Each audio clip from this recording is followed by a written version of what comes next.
Hello, everybody, and welcome to the Political Pigpen, episode, 21.5? Continuing our conversation from last Friday night. What was it? Was it the 29th, 30th? Something like that. On the politics of Star Wars. How is everybody doing this evening? We have a new person, by the way. Two new people, by the way. We were originally going to have Argent, the YouTuber Argent. He was going to come on, provide some insight. But unfortunately, he has some last-minute work to get done this evening, so he could not make us. But we do have William, aka the Geo-Conservative, and we have Edgar the Peaceful, an old friend of the show, who's joining us. How's everyone doing this evening? Starting with George. We're going in order. This is a very fine. This is a first orderly stream. That joke did not land, did it? Oh, I'm doing fine. No, it didn't. Okay.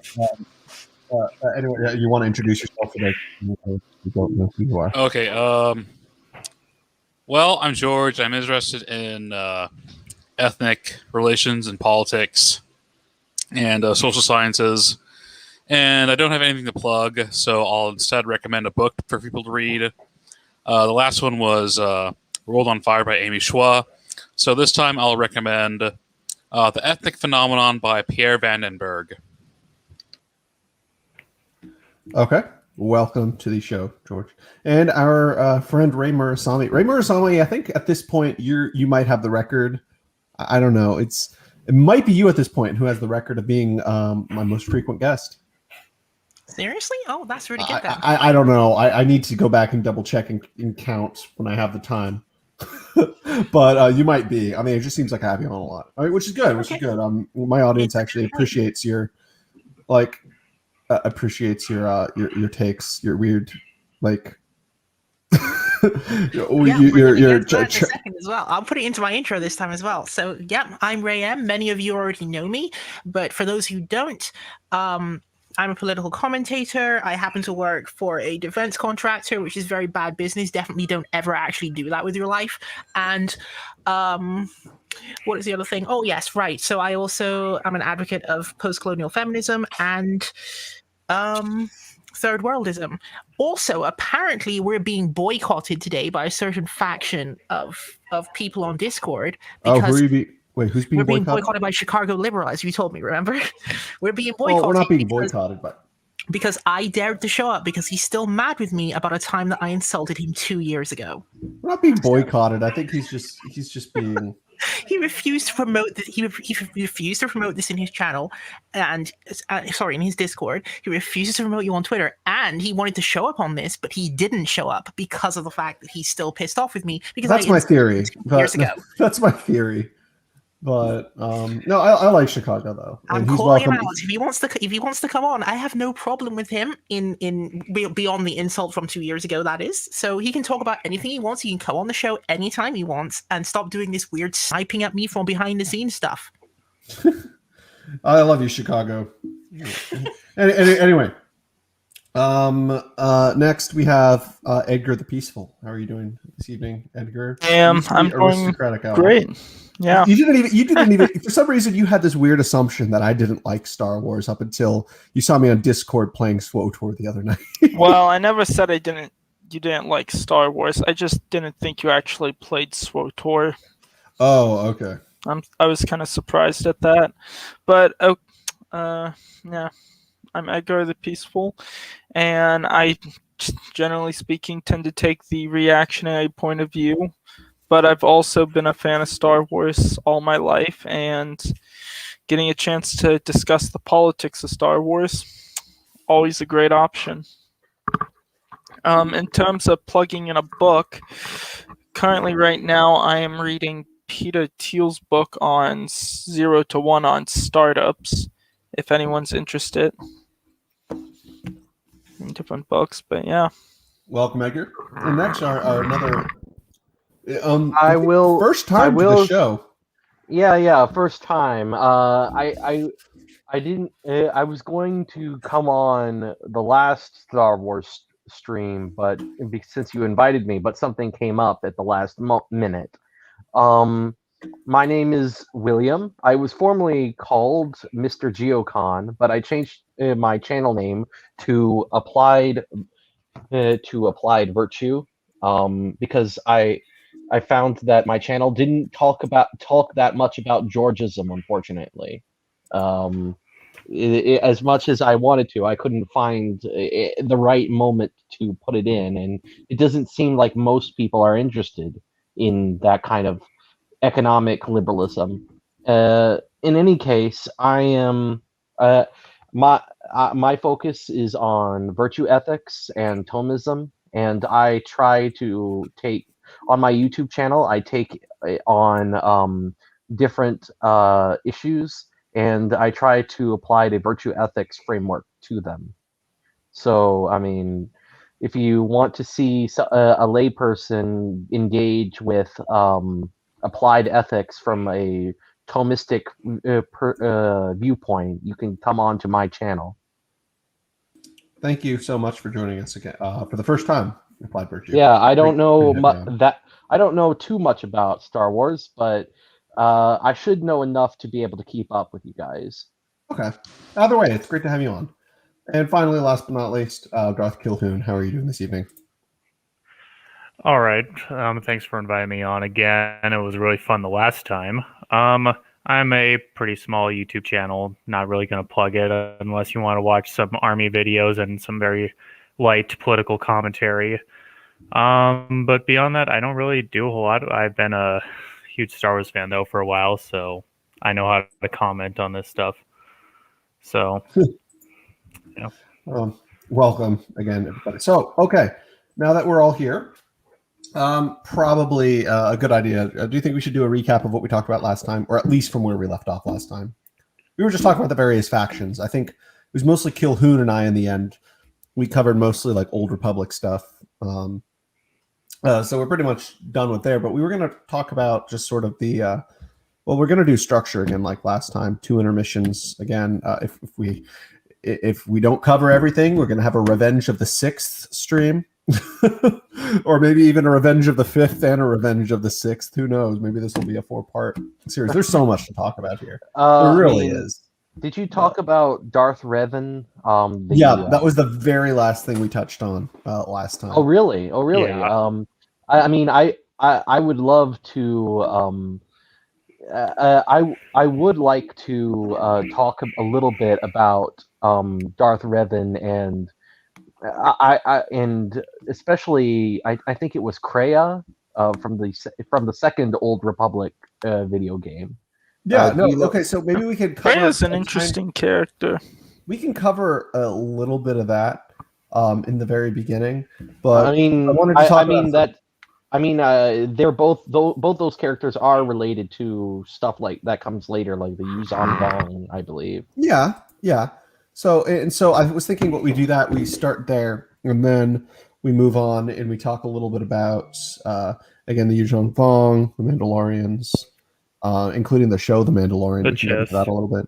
The Chiss, and then finally, what was the other faction we were going to talk about? Oh yeah, the one Sith, Darth Krayt's Sith Empire. So honestly, now that I think about it, factions are probably going to cover most of the show.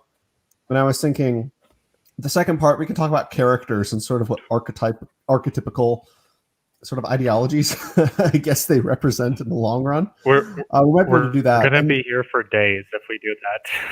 Well, yeah, and then I think maybe we'll stop there, and then we'll do a Revenge of the 6th stream.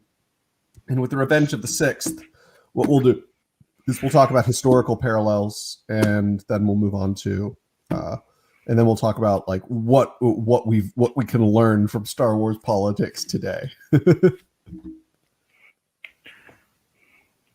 So, should we get started? Maybe talk about a little bit of the Old Republic stuff. All right, so we want to talk about Revan. Yeah, Revan's Sith Empire. My major take on it is it's mostly a military junta. Yeah, military junta, totally. More close. It's probably closest to the First Order out of any of it, because there's really no government to speak of. It's just exactly. I mean, the aristocracy. As far as I can tell, the when Revan set up that empire, is that junta, that military takeover. It was supposed, if I remember the plot correctly, it was supposed to be done for the sake of preparing the Republic for a future Sith Empire that would come later on in the series. I think in the Knights of the Old Republic. Well, in the MMO, the Old Republic, yeah, that was one of the. In the Yeah, that MMO, was, the Old Republic MMO. They didn't have the. Yeah, they didn't have the whole concept of him paving the way until really KOTOR 2 came out, because they had the initial idea of just Revan being the Sith Lord. And they kind of had this like darkness behind the veil that was manipulating events, but they hadn't really come out with the whole Sith Empire until KOTOR 2 and the Revan book really started to be a thing. But they didn't even indicate that it was like the say Sith Empire until... They didn't even indicate it was another Sith Empire until SWTOR. They indicated maybe it was like some deeper other ancient threat. Like I had assumed when I played it initially that it was kind of more of some kind of like Naga Sadao dark side cult that was coming to take over, but it turned out to be another empire. Yeah. That's kind of what they were setting it up for. And I remember there was a mod for KOTOR 2. I think it was called the Jedi Masters. It was meant to be a sequel. It was like a setup, and then there were these like this ancient cult called the Scythe or something. But it was a fun mod, completely like. Well, I think ultimately what they ended up going for, and I'm pretty sure they wanted to push it later on within the SWTOR MMO, where they originally wanted to make Revan's empire a sort of cult-like fanaticism. Because in the MMO you get the Revan Knights, and I'm pretty sure they tried to remake that within the MMO. Yeah, it was like the descendants of his of his true believers who like never accepted that the war was lost. I think it was basically like the Sith QAnon. I mean as far as I can tell, Revan was Revan actually, I think, prefigures some of the some of the critiques of the Republic that you see in the prequel trilogy, with where it, there's the Republic back then, as it was in the prequel trilogy, was complacent and corrupt and vulnerable to threat. It was basically like it kind of reminded me of like, when like you see those like modern day millennial socialists complaining about what they call late capitalism. That's basically what the Republic in prequels is. It's late capitalism. Yeah. I mean, but I think Revan's whole thing was, if you look at Revan's motivation, here he is. He's seeing that I think the Mandalorians were the people he led a bunch of other Jedi to war with. Here are these it was the Mandalorian Wars. Yeah, here are these Mandalorians who are out there causing all this havoc, and Revan is basically trying to tell the Republic to get their heads out of the sand and do something about these about the Mandalorians. And what he ends up doing is he takes a bunch of the more adventurous types, these adventurous types, and the whole campaign that he leads ends in disaster, and that leads to him joining him and a lot of his surviving followers joining the dark side. Yeah. Very true. But okay, so moving on to talk about Kreia. Both William and Edgar had something to say about her. I'd let Edgar go first, since he's the one in front of me. Okay, Edgar. No, I just mentioned that Kreia has an interesting motive, given the fact that near the end, I believe it's KOTOR 2, you end up fighting her. And so I just find that character for Kreia quite interesting. Well, I mean, Kreia was interesting because she was meant by the author to be a sympathetic Sith character, which he claims he failed to create one. But he meant her to be a mouthpiece for his personal problems with the concept of the Force in Star Wars. Because Krea's goal is to basically defeat the Force, because she sees it as a malevolent. It kind of reminds me of like a Nietzsche, the death of God type thing. Well, Kreia is Nietzschean, but I don't think. Well, I'd actually Nietzsche- say she's more postmodernist than she is Nietzschean. I mean, postmodernist Nietzschean. I mean, I can they're see both- Kreia being a Nietzschean, but I'm not sure if she would be a postmodernist. Well, I mean, when I That's say she's a well, I mean, when I think of Nietzschean, I'm referring to this one infamous scene where she criticizes the protagonist for criticizes the protagonist for choosing charity, because what happens. No, the thing is, that's the one thing that pisses me off about Kreia. Like, you can't please her. If you're mean to the guy and deny him charity, she goes all Mother Teresa on you. And then if you give him charity, she goes all Ayn Rand on you.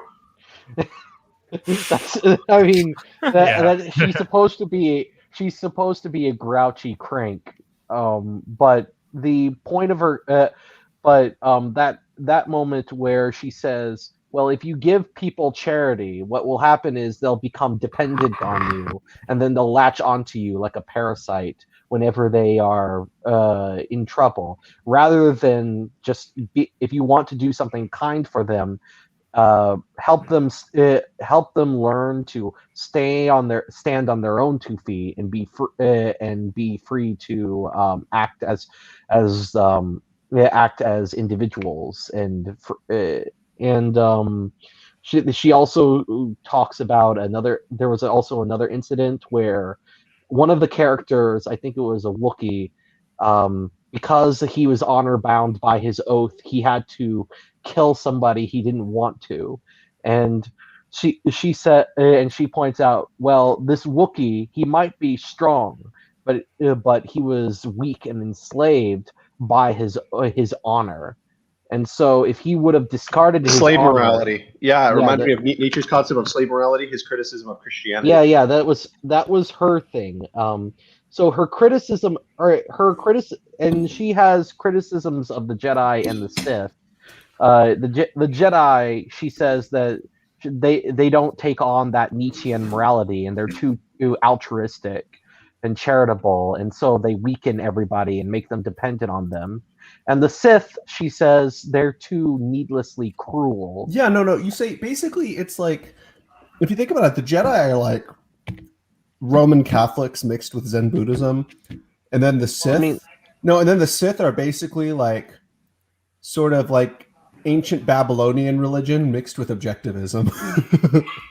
Well, I mean, Sith philosophy is a very Nietzschean philosophy, but very individualistic. Yeah, and one of the things that, and I think Kreia has more of the Sith in her, but one of the things, you said something about the death of God earlier. Basically, how the Enlightenment in our quest to find God, we have basically just proven God's existence. And it's like the entire concept, and then it's basically killed the concept of metaphysics altogether. Now, just tell the audience what the idea of the death of God is. Well, I mean, Kreia is not like, she's not saying that God is dead in the same way Nietzsche is. She'd be more equivalent to the person who says God is evil and we have to destroy him, and we can destroy him if we try hard enough. Because her view of the Force is that it's a malevolent entity that keeps creating lightsiders and darksiders and slamming them together and causing untold havoc throughout the cosmos because of that. And her goal is to remove for the ability to connect to the Force from from all creatures, which is why she's so interested in the protagonists of the Old Republic too, because that protagonist lost his The or her Jedi connection exile. to the Force. The Yeah, I exile. remember. Yeah, the no, I think exile lost. she was cut off of the Force at Malachor 5. I remember. Yeah. She was cut off from the Force, and Kreia took interest in her because of that. And Also, so why she took interest in Darth Nihilus too, because he was also a wound in the Force. she was in the end, she was supposed. I think what she was meant to invoke, like she was the author's mouthpiece into what he felt was wrong with the cosmology with Star Wars. And Chris Avallone was pretty brilliant with that too. The writer of Knights of the Old Republic too. I mean, this was something that actually came up near the end of the last stream that we were on as well, where we were talking about like what if the Force has a will, and then there was a brief discussion as to whether that will is to bring balance or whether that balance is actually just the Force's desire to see conflict continue forever.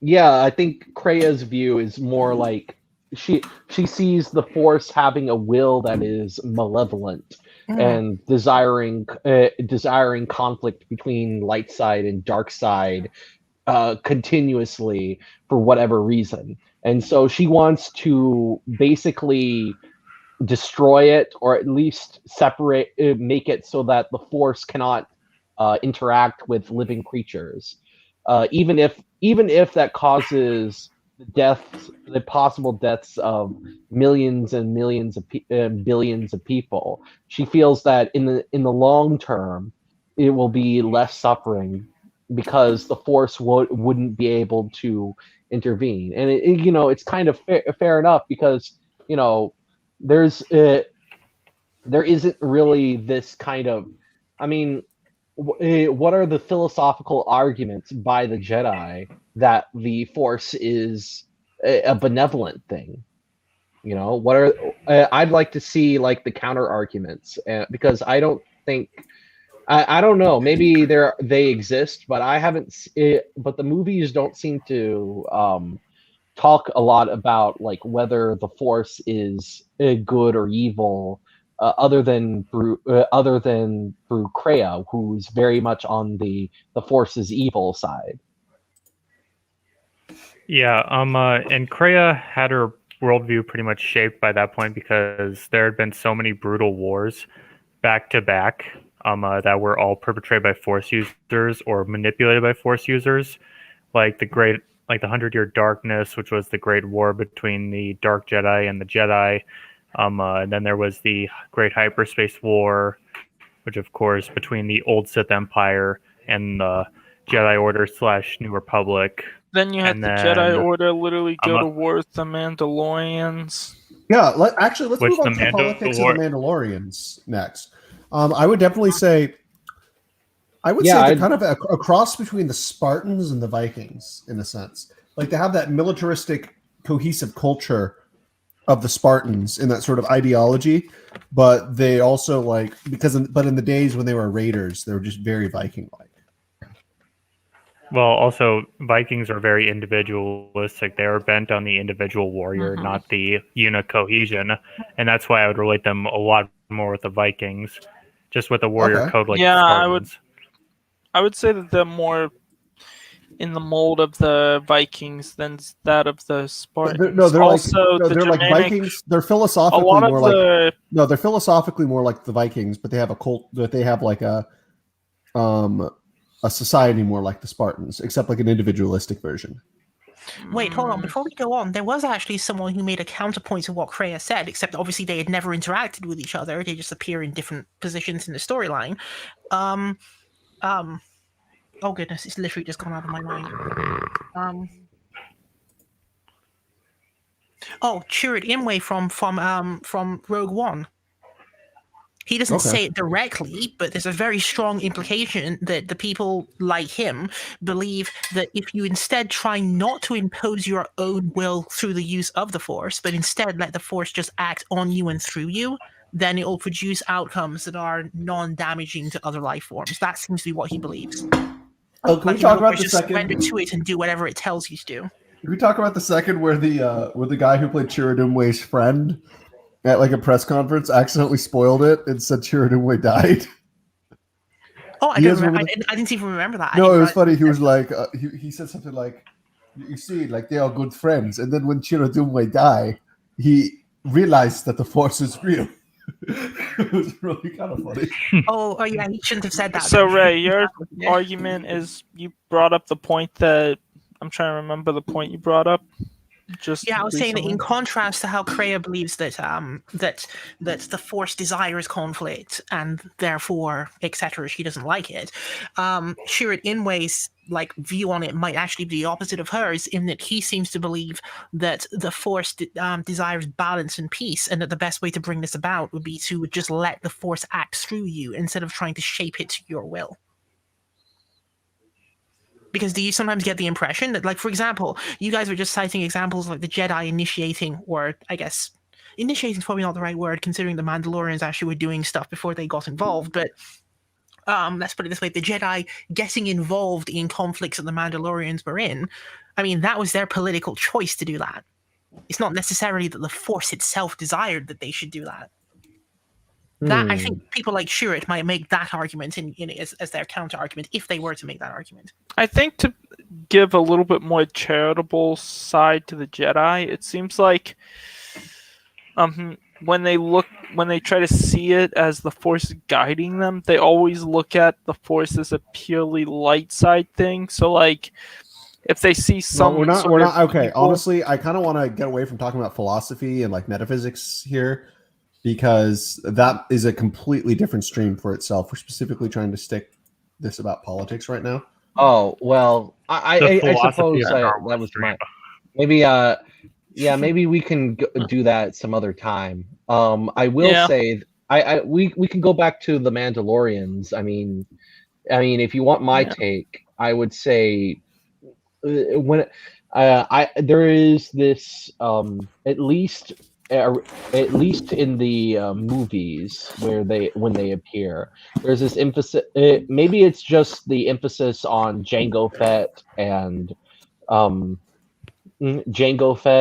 Boba Fett, but but I see it in other places too. There's this emphasis on the Mandalorians being these kinds of bounty hunter types that that just they Well, that's because their The society reason fell why- apart. They're like basically, okay, a good analogy would be, has anybody ever played the Mass Effect series before?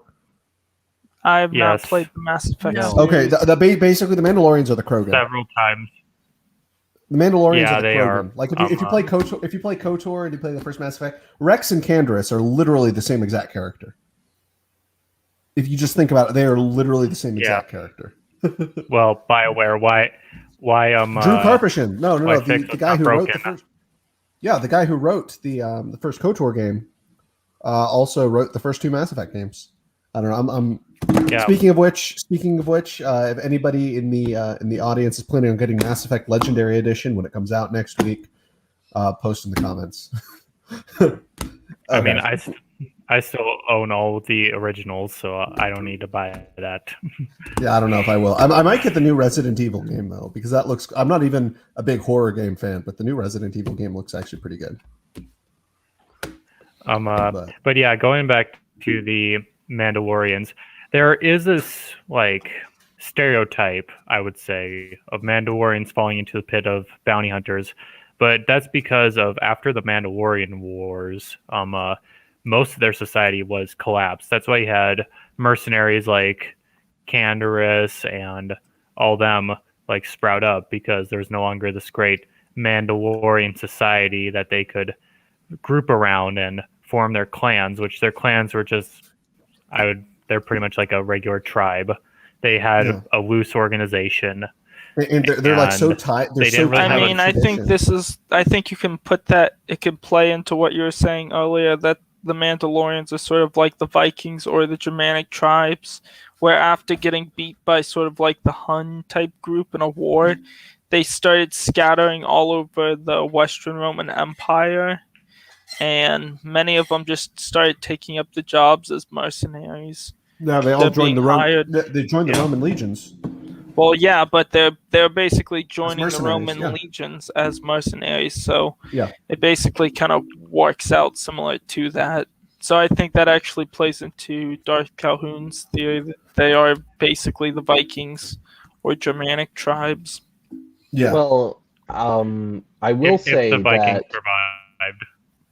Okay, Well, let William talk. Yeah. Well, I mean, one last thing I have to say about the Mandalorians is that we shouldn't forget that the clones that the Republic used in the Clone Wars, they were cloned from Jango Fett, and they actually and from what little I know from the extra material, they incorporated aspects of Mandalorian military culture into their kind of little pseudo society within the within that whole Yeah.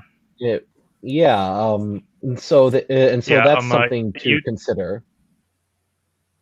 Yeah, Karen Travis, the writer of the Republic Commando novels, and in the Republic Commando game, they delve deep into that. Like I remember in the first book, they described their Mandalorian training instructors, how they were all these Mandalorian mercenaries, mostly brought to train these Republic Commando squads. They show that in the Clone Wars too. more- Remember, they had the Mandalorian mercenaries Yeah, that trained in the ARC Troopers arc.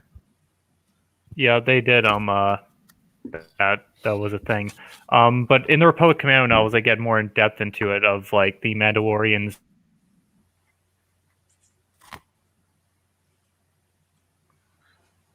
The young commandos, the Mandalorian customs and rituals, the more brotherly aspect and the more more warrior aspect that they brought into it that the Jedi ended up not really understanding or liking.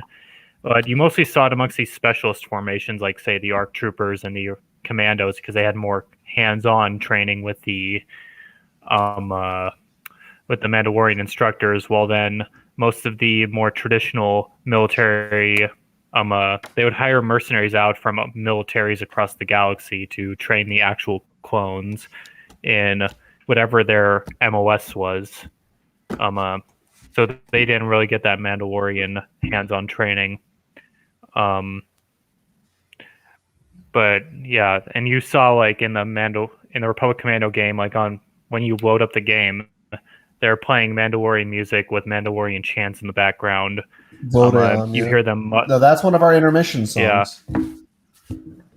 Yeah. And then in the books, they actually like talk in Mandalorian code, using the Mandalorian language as because it's kind of a dead language, except for to the Mandalorians, so they can use that as code that the Separatists wouldn't understand in their missions. I mean, except for Death Watch, because they're Separatists and they're Mandalorians, aren't they? They're Separatists, right? Death Watch. Well, they're barely Separatists. They're kind of their own thing, but yeah, they're not really part of the Separatist movement at all. They're sort of like mercenaries to the Separatists, I would say. No, they were allies. They were allies at most. I mean, Death Watch, from what I remember from the Clone Wars animated series, they, if I remember correctly, so there were on the Mandalorian planet, there was this pacifistic. They were on Concord Dawn, right? The moon, Concordia. There's Concordia and Concord Dawn. I think. No, there's Concordia, which is the moon of Mandalore. No, then there's Concord Dawn, which is a completely different planet. Well, I thought it was Concord Dawn. They were both Mandalorians. Yeah. Well, I mean, because defenders of Concord Dawn who came up in Rebels who were like, "Fuck Death Watch, fuck the pacifists. We're like the true Mandalorians," and they kind of were.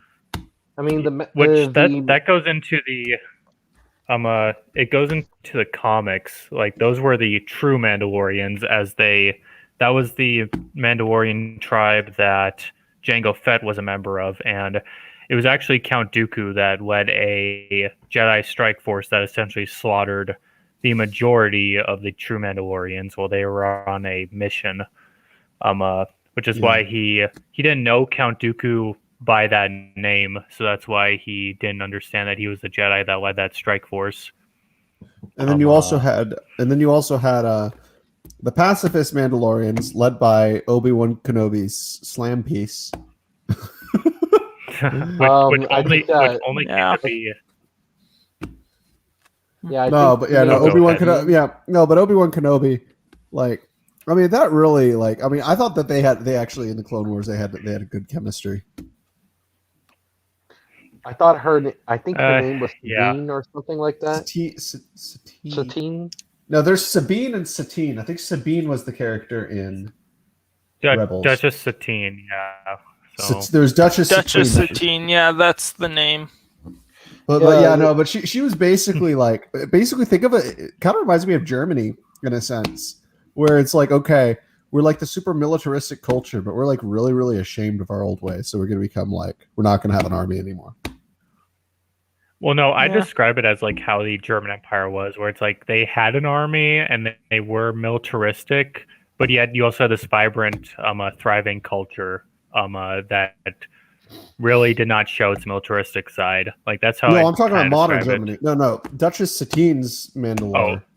They're like modern Germany. Well, I mean, Duchess Satine Well- also looks like the German Empire because of her the fact that she is ruling her title and that she has her Yeah, I was about very to point militaristic that out. structure behind. Yeah. That's why I describe it more like the German Empire, because the German Empire was a very golden age for Germany, and not a whole lot of people like to admit that. But it had the very cohesive aristocratic class working alongside the every other class very well, and it's only brought to an end because of Western liberal democracies, which I kind of see as the Republic encroaching on that That's kind of interesting considering what we've been talking about so far with the Mandalorians. I mean, yeah, what I want to know is what happened. What I maybe it's just my ignorance of Star Wars, but what exactly happened in between Mandalore getting destroyed by the Republic, in the Mandalorian Wars, and then them having a this kind of pacifistic Duchess ruling over them, with Death Watch on the perimeter. Well, that didn't happen till like about 100 years before like the events of the TV show.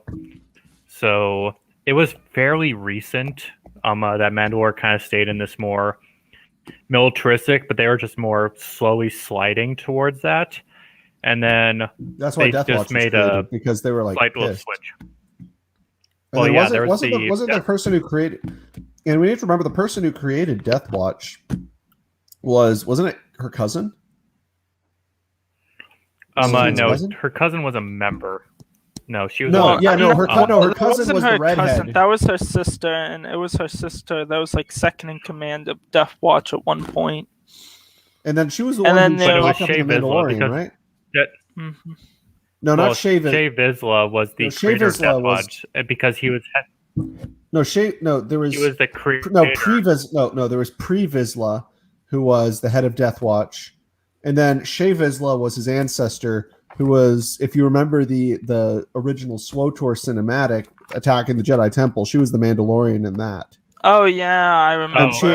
My theory, Yeah, she's the one, yeah. Now my I'm theory starting to is remember. she's the one who stole the Darksaber from the Jedi Temple. That's always been my theory, because remember that the whole thing is, it's like when the Republic, this one time when the Republic fell, my ancestor stole the Darksaber from the Jedi Temple. Is like, that's obviously what they were referring to. Yeah, well, whatever. Pre-Vizsla, it's like he took Clan Vizsla and made Death Watch because he saw the destruction of the slow erosion of the Mandalorian warrior culture.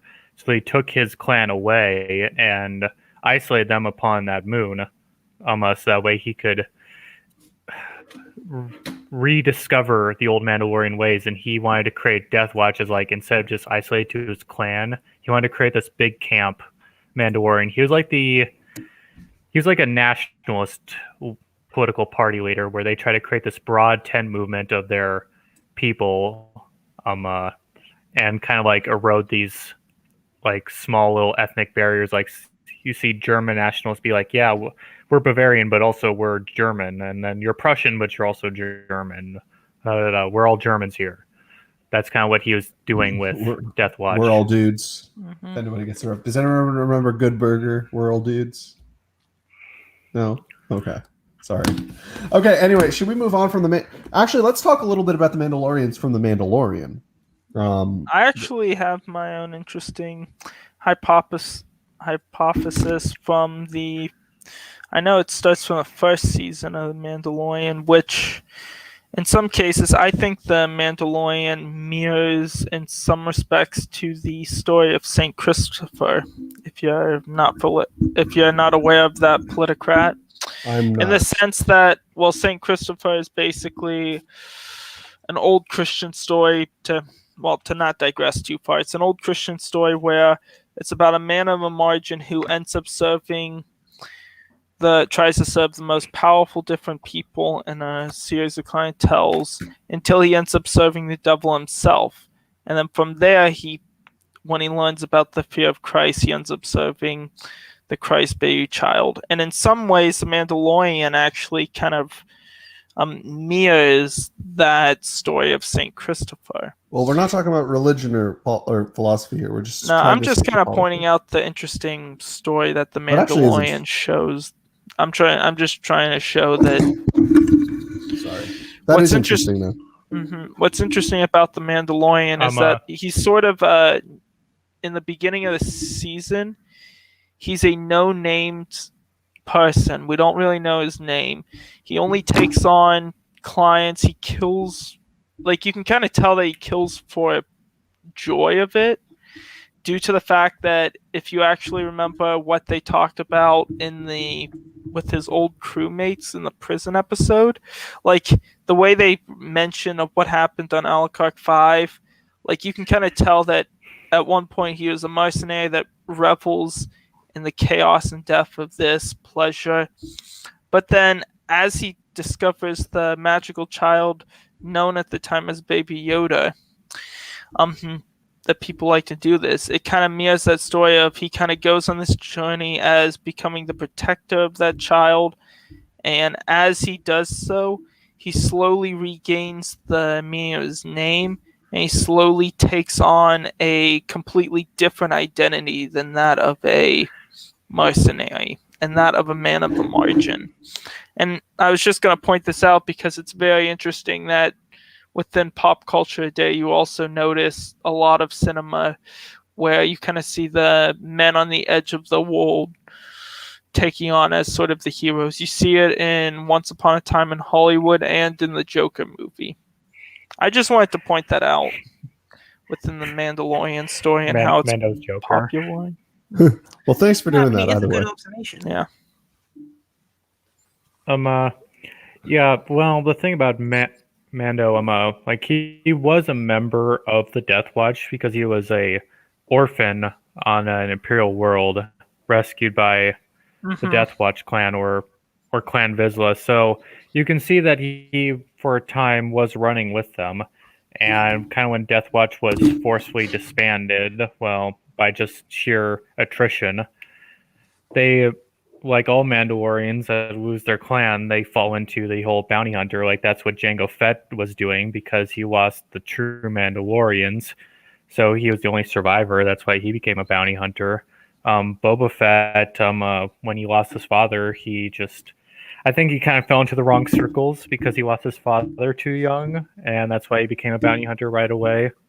And then it just goes on from there. Like these Mandalorians that end up being these mercenaries and bounty hunters, they're mostly ones that have already lost their clans and they're broken individuals, and that's kind of the identity that you're seeing him take up. Yep. And That's then by also some fantastic chance, he ends up taking the opportunity that the client was giving him, and it turns out that it was about what it was about. I mean, what are the odds of that? This is unironically the same story as Saint Christopher, which is the old Christian story where you have the guy named Repibus who takes on a series of clients. He's a mercenary of the old Roman Empire, and he tries to serve he wants to serve the most powerful being there. He serves the king. He learns the king's fear of the devil. He ends up serving the devil, similar to how Mando serves the Empire. Once he realizes the power of the child and the great importance to the child, he ends up basically devoting himself to the service of the child, just like how in the St. Christopher story, Repibus basically ends up devoting himself to the service of the Lord, of the Christ child there. I mean, this brings up the other question, though, which is, of course, how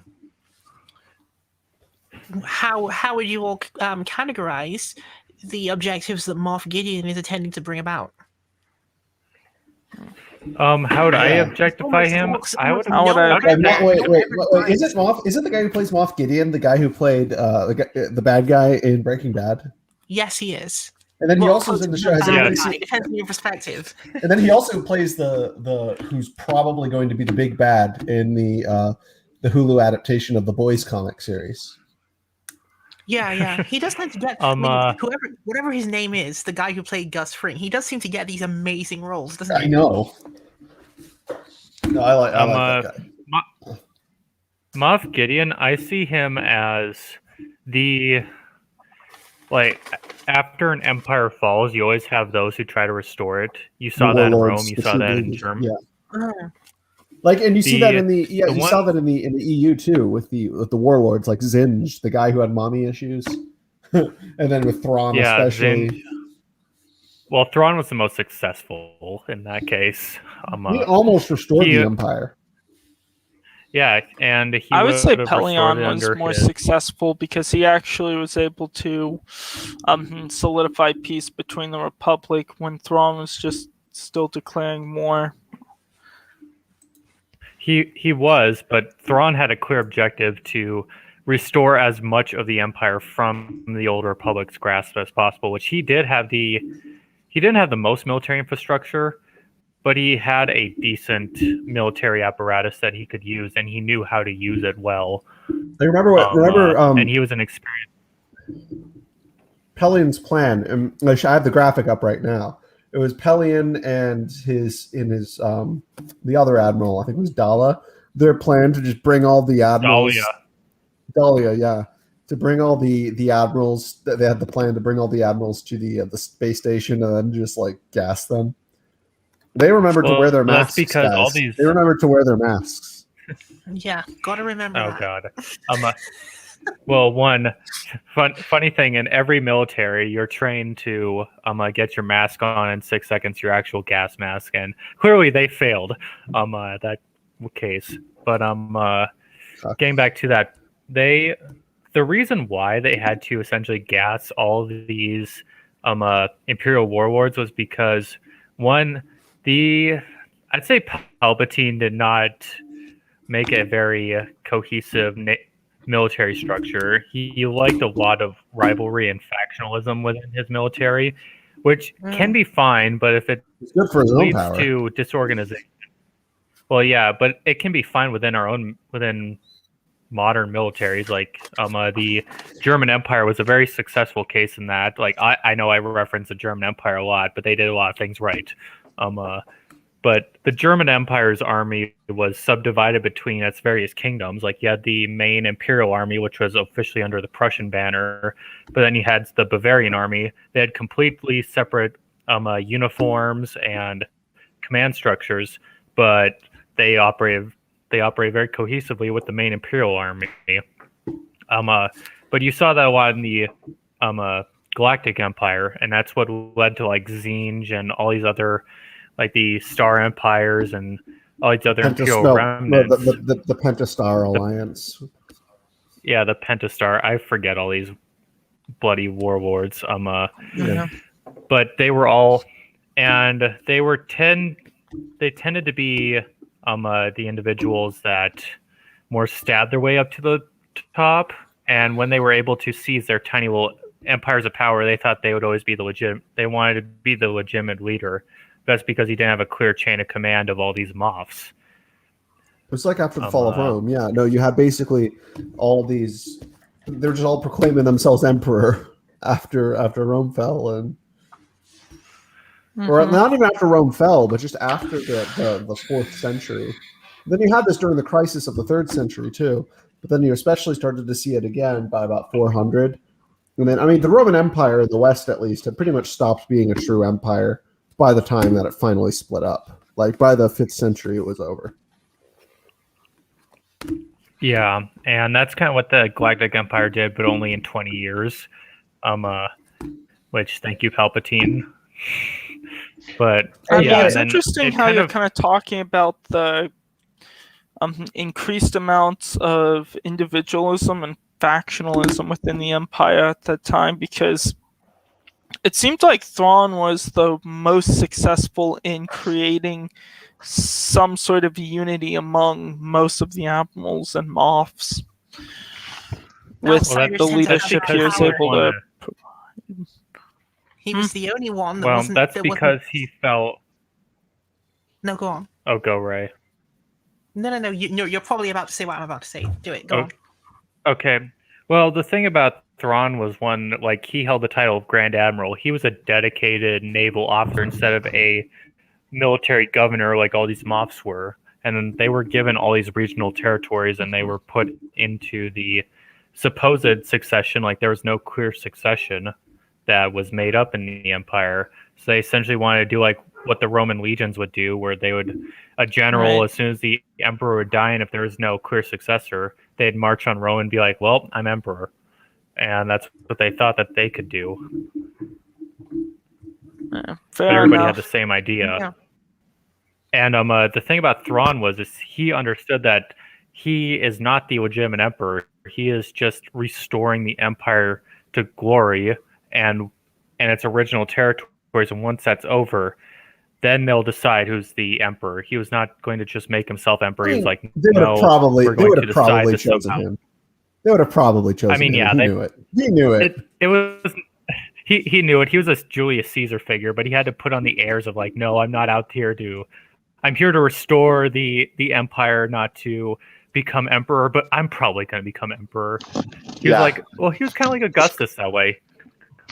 Yeah, it's like basically not putting the cart before the horse. Because if you're perceived to be trying to grab for power in the midst of ashes and ruins, then people are not going to take very nicely to you. But if you've restored everything while playing down your aspirations, then at the end of it, you probably get rewarded for everything you've done anyway. Yeah, most likely. That was probably the way he was thinking about this. Yeah, that's a lot of successful leaders throughout history have done that. Like Francisco Franco initially did that with Spain. Like he was going to restore Spain and the old kingdom back, and eventually did restore the kingdom. Justinian the Great. I mean, I was going to point to Charlemagne just because most people, he probably wasn't thinking about becoming, being anointed that, but then the Pope basically asked him to come down to there. He just anoints him emperor. Believe it or not, Hideki Tojo also used that as his way of advancing. He didn't come out openly at the beginning in the 1920s and be like, one day I'm going to be Prime Minister of Japan. That literally was not how he approached this. It was that he ended up in that position because of all of the other stuff he had done. It was like, oh, well, I guess I have no choice but now to become the leader. Look at that. So, well, how about them apples? Yeah. I think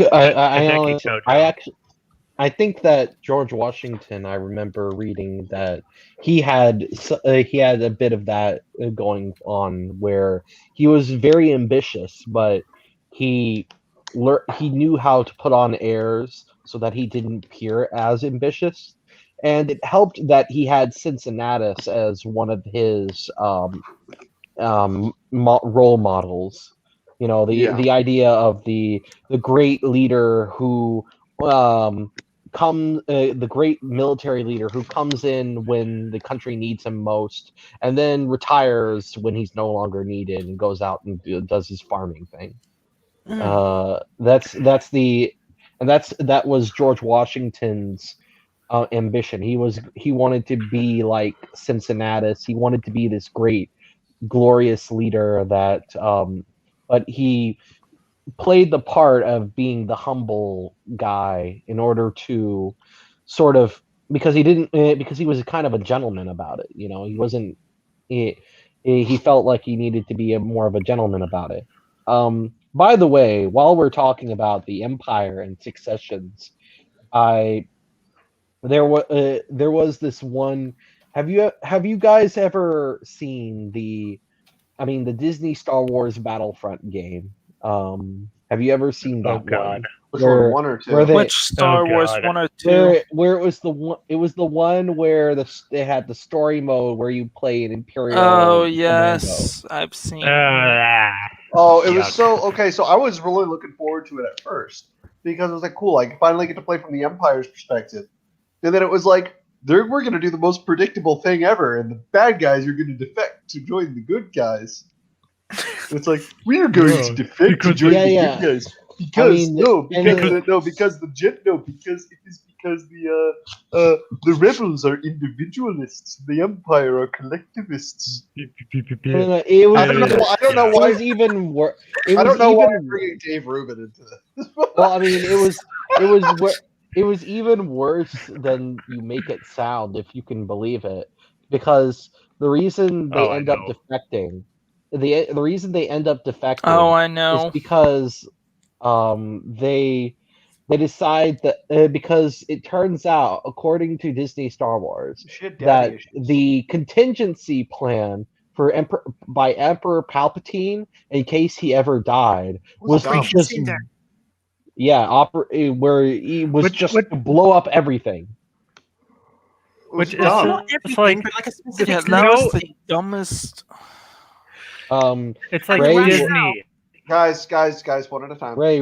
The rationale behind why they said that he wanted to do that as well was one that had me kind of scratching my head a bit, because I was thinking, are we sure that Palpatine would have issued this order?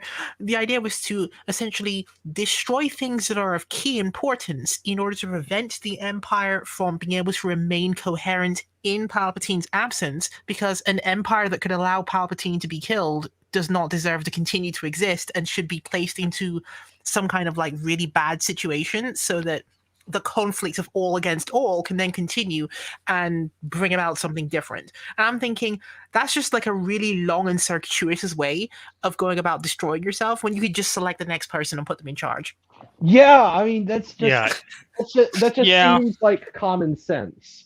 Even if you're like the evil overlord, Palpatine, even if you plan on having this immortality thing like Palpatine supposedly had, like he had both in the expanded universe and in Disney Star Wars, he had this plan of coming back through cloning technology, right? Dark Empire. Yeah, it was Dark Empire. Yeah, Dark Empire. And that's where I'm getting it from. And so he had the plan of living forever as the eternal emperor of the Empire. But even if he didn't have that, like, why would he? Like, it just doesn't make sense to me why he would have that contingency plan when he also has the contingency plan of I can just come back. I can just revive myself through a clone if I ever die. Like, yeah, I mean, you even see this problem play out in like episode 9, for example, as much as I hate to invoke it here, given that he's on Exegol, he's being revived, right? So it's like even in like full canon on screen so that everyone can see it, it seems quite obvious he's trying to come back. So all of the palaver that is going on prior to that, it's like, how many times are we going to go through this? Like, every single time that the Empire fails to revive itself, it's going to have to destroy itself? It's just it's a failure of their writing team, because they didn't have a clear, coherent story. It's like when George Lucas was at least at the helm, he had to sign off on every piece of like every book, every comic, everything. So that way it was just like, okay, knock yourself out. Yeah, at that point he was just like, knock yourself out. That's what he did. Yeah. He didn't. But, the only books he even. The only books he even considered canon, apparently, were like Heir to the Empire, like on a personal level. Well, on a personal level, but he still had to sign off on the Dark Empire novels. It was a he just kind of like kept things coherent enough so that way it all made sense and flowed well. And every storyboard would have to run stuff by him, and that's why you had the EU had flaws, but at least was coherent for the most part. And there's very few contradictions, or if there was, it was very minor. But then you see Disney Star Wars where they're just literally like throwing darts at a wall and seeing what lands. Well, they're basically they're just going with signing that. off any sort of person saying, hey, if you have a story for Star Wars, here you go. We really don't care. And, I can I understand mean- from the and perspective if you of have the a Moffs pride as well. flag on your Honestly, Twitter, Yep. I mean, the Moffs themselves I also mean, was to be- really mad when they figured out what was going on with Operation Cinder as well. So it's kind of like, okay, so we're in a bad situation here. Order is collapsing everywhere, and the rebels are essentially throwing raucous parties and making fun of us. But we're going to do Operation Cinder and burn down some of our own worlds, which supply us with materials we need, because we want to somehow, in the midst of this weakness and collapsing, we want to somehow make ourselves tougher by making the job of coming back even harder. I mean, I guess you could try to say that Operation Cinder was more or less a run and scorch earth burn tactics. Like, let's say if the Republic's slowly Oh, gaining yeah. territory, and similar to within It the just- Russian Empire and Sweden, Well, Russia I mean, basically it comes burned across- and destroyed Soviet half Union. of its. Guys, it oh, comes one at a across. time. I'm sorry, but I guess it seems, Edgar. It seems that I mean that would make sense if it were attacking the republic stuff that they captured from the Empire, but they were attacking their own worlds they still held, and the whole thing comes across as like Palpatine not wanting anybody to have his toys. You know, Yeah. No, it came across as just him being a sore loser. I mean, Honestly, I could see Putin doing like Operation Cinder.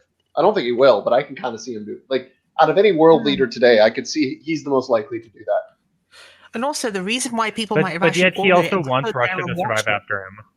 Not real. I mean, he doesn't really. He can't really foresee a Russia without him. That's the thing about Putin. Maybe. He kind of does, except for it involves the monarchy.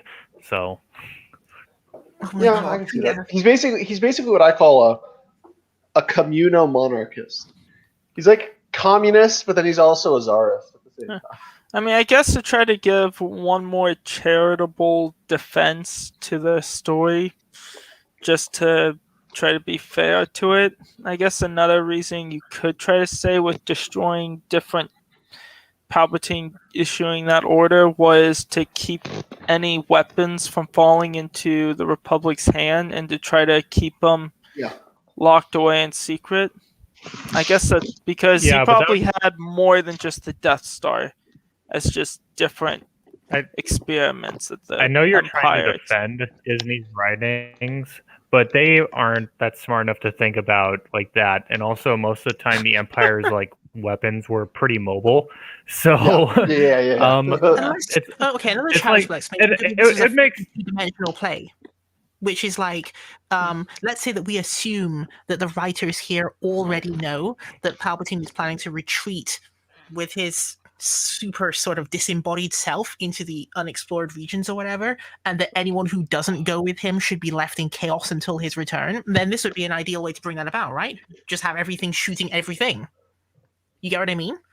I mean, it's still Yeah. whack. Obviously, it is still whack, but it would be an explainable whack in that he wants the only coherent force to be his force in the outer regions. Yeah, that would make sense, but then it would also make sense that like he would only do that with the retreat. Like it'd be like the Soviet army retreating as the Wehrmacht pushes forth, where the Soviets Honestly, were I burning could every see single Hitler doing. field. I could see Hitler doing something like Operation Cinder. But Well, like, he yeah, just didn't get Hitler a and chance. Stalin did do that. Both Well, Hitler and Stalin- Stalin did Well, something Stalin, similar. I'm But they- pretty sure it was more of just a scorch earth tactic. Hitler, I think it was more of actually trying to blow up his toys because Hitler wasn't very intelligent when it came to losing, when he was starting to lose. No, Hitler basically, like, there's a reason why there are memes of him about just him spurging out.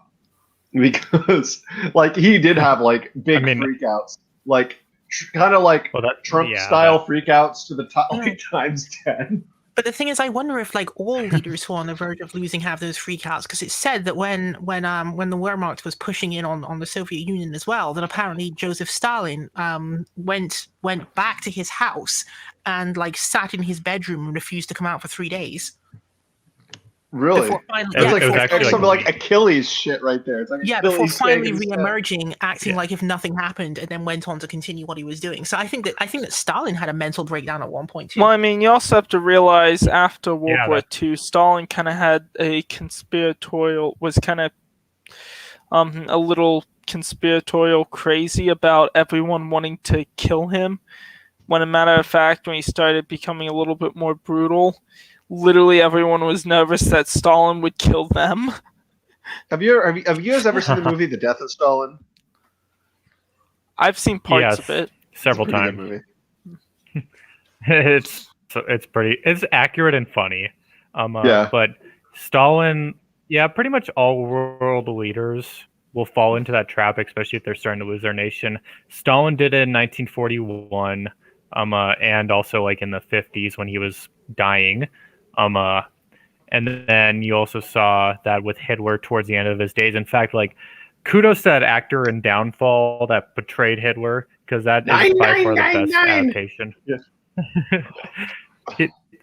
But it shows his humanity too. Like, there was humanity behind these leaders. Like, imagine us in those scenarios too. Like, everybody would have a mental crisis if they're about I could just picture everything. Ray having a mental breakdown, and it's like that would actually after one of the few times I would actually watch Ray on. No, exactly. And I was like, after Hara's navy is defeated at the battle of Myanmar or something. This isn't. Is this a mental breakdown? Because it seems like a legitimate contingency plan that Palpatine set up while he was still alive in the event that he died. Yeah. So we can't say that Palpatine is having a moment, because he's planning this prior to even being depressed. Also, Politicrat, is this picture supposed to try to represent Stalin as similar to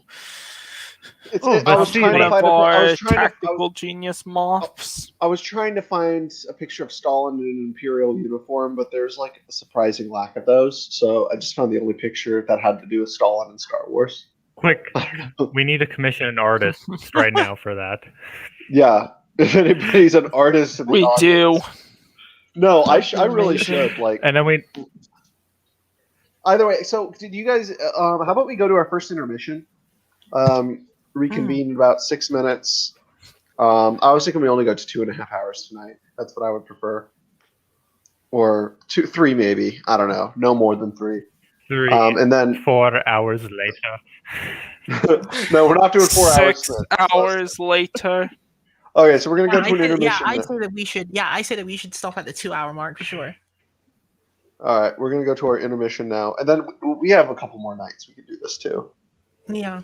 But I was thinking, not a little over 2 hours we can go. But so we're probably about halfway done right now. We have so many things still left to talk about. I might as well at this point, when we're done with these, I'm going to see how these this like little Political Pigpen miniseries goes, which I'm probably going to finish it by the end of the week. I'm saying we'll probably end up doing 2 more if any of you guys want to come back on. But when we're done with that, I'm going to see how it does in terms of popularity, and maybe I can even turn this into a series. Like a completely different Star Wars related topic. We're just talking like that could work. That could actually work. Yeah. I mean, I do have some interesting philosophical defenses of the Jedi. Okay. And then I have some philosophical disagreements.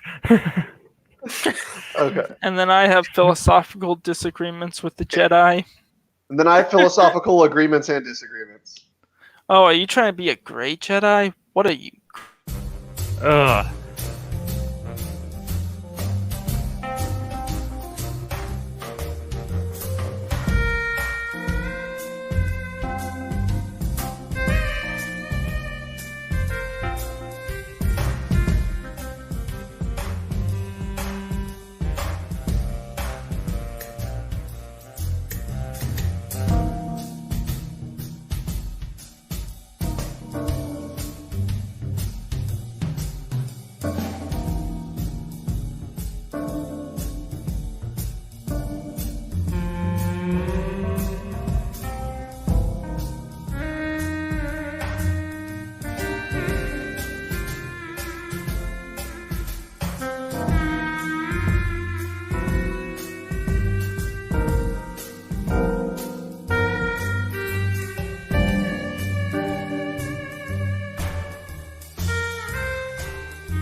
all back? Yep. Yep.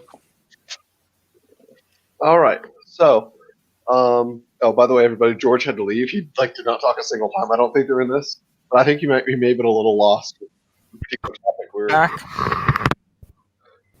Fair enough. He might be. Hopefully, he's interested in joining us next time, and hopefully, Argent will be able to join us too. Then, if anybody's you guys familiar with Argent, he has a channel. Oh, I've been watching him for years, so Yeah, I'm familiar. I'm familiar with Argent Templar. Yep, he's coming. He might be coming on tomorrow. He was going to come out tonight, but by the way. All right. So, Kilhoon, do you want to move on and we can talk a little bit about the one Sith, or would you like to talk about the Chiss Ascendancy first? I think we should cover the Chiss, and I personally want to leave the one Sith for last because I think I want to give him a lot of time and love. Okay. You mean by the one Sith? You mean the rule of one, the Sith? Yeah. Darth Darth Krayt? Krayt. Darth Krayt. Really? Because I always thought of the rule of one was sort of an inferior rule compared to the rule of two. Rule of two, I thought was always kind of. No. Yeah, it really was.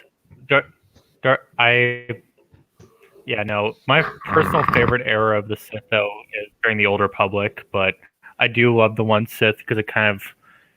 I try to say it's trying to do the same thing as the old Sith Empire, but they kind of still do their own thing.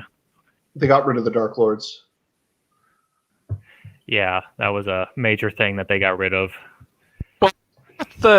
As much as I love the old Sith Empire, the problem with the old Sith Empire is the fact that you had so many Sith Lords and Dark Lords that vying for power that it was a mess. So the reason you had Darth Bane create the rule of two was so that you would have one master and one apprentice, and each one would pass on the knowledge of the last one, and which would embody him, eventually creating a Sith Lord who would eventually take over the Republic. And eventually it seems like a combinating and a Palpatine that actually seems like, despite some of the setbacks, it seems like it was actually one of the most successful rules. Yeah, there's that argument, but in the at least the SOTOR era of the Sith Empire, that Sith Empire tended to be a lot more successful and a lot more coherent because they had this sort of nationalist understanding between the Sith. But yeah, we talked about the Sith in the last stream to death. At least the old Sith Empire. Let's go on to the Sith. Let's go on to the Chiss. Okay. I'd say they're kind of like a hegemonic aristocracy. They're sort of like a loose confederation of planets. But at the same time, so they're like a loose confederation of planets. But they're sort of united in sort of some hegemonic empire. Excuse me. Yet they have a very libertarian foreign policy. And even Wikipedia describes their policy as libertarian. They're the ethno-aristocratic libertarian paradise. Yeah. That's the best description I can give them. But they're very also family oriented because they do have ruling families. It's like each one has their own okay, who here knows a whole lot about the Chiss besides me and probably Politicrat? About the Chiss, such as their aristocracy, their ruling houses, some of their ruling houses. So I know a bit about them, but it's not super detail. Yeah, well, one, there's not a whole lot on the Chiss, which is kind of sad because they tend to be this very interesting niche faction that you only really see in the SOTOR era, and then Thrawn brings them in a bit more because, of course, he's a member of the ruling house that is in charge of the military, if I'm remembering right. That makes up most of their officer corps within the military. And then you have the other families that are head of foreign relations. I'm pretty sure Thrawn gets trade. banished from the Chiss home world, if I'm not mistaken. He He was because he kind of violated their military tradition of non-intervention, which he kind of didn't want to see that way. But when he became regent of the Empire of the Hand in the unknown regions, that it was like this tiny little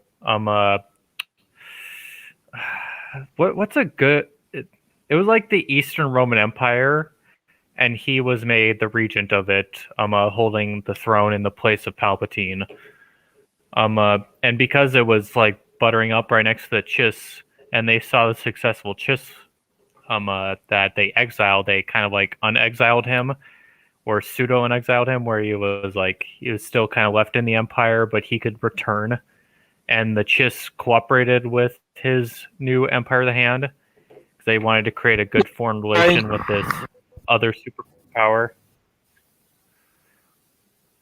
But yeah, that was Thrawn. So he was and I'm going off the old EU. I'm not going off the new EU on this one. Why are we going off? Why would we be going off the new EU? Actually, okay, the stuff that Timothy Zahn has added to the new EU is actually some of the better stuff.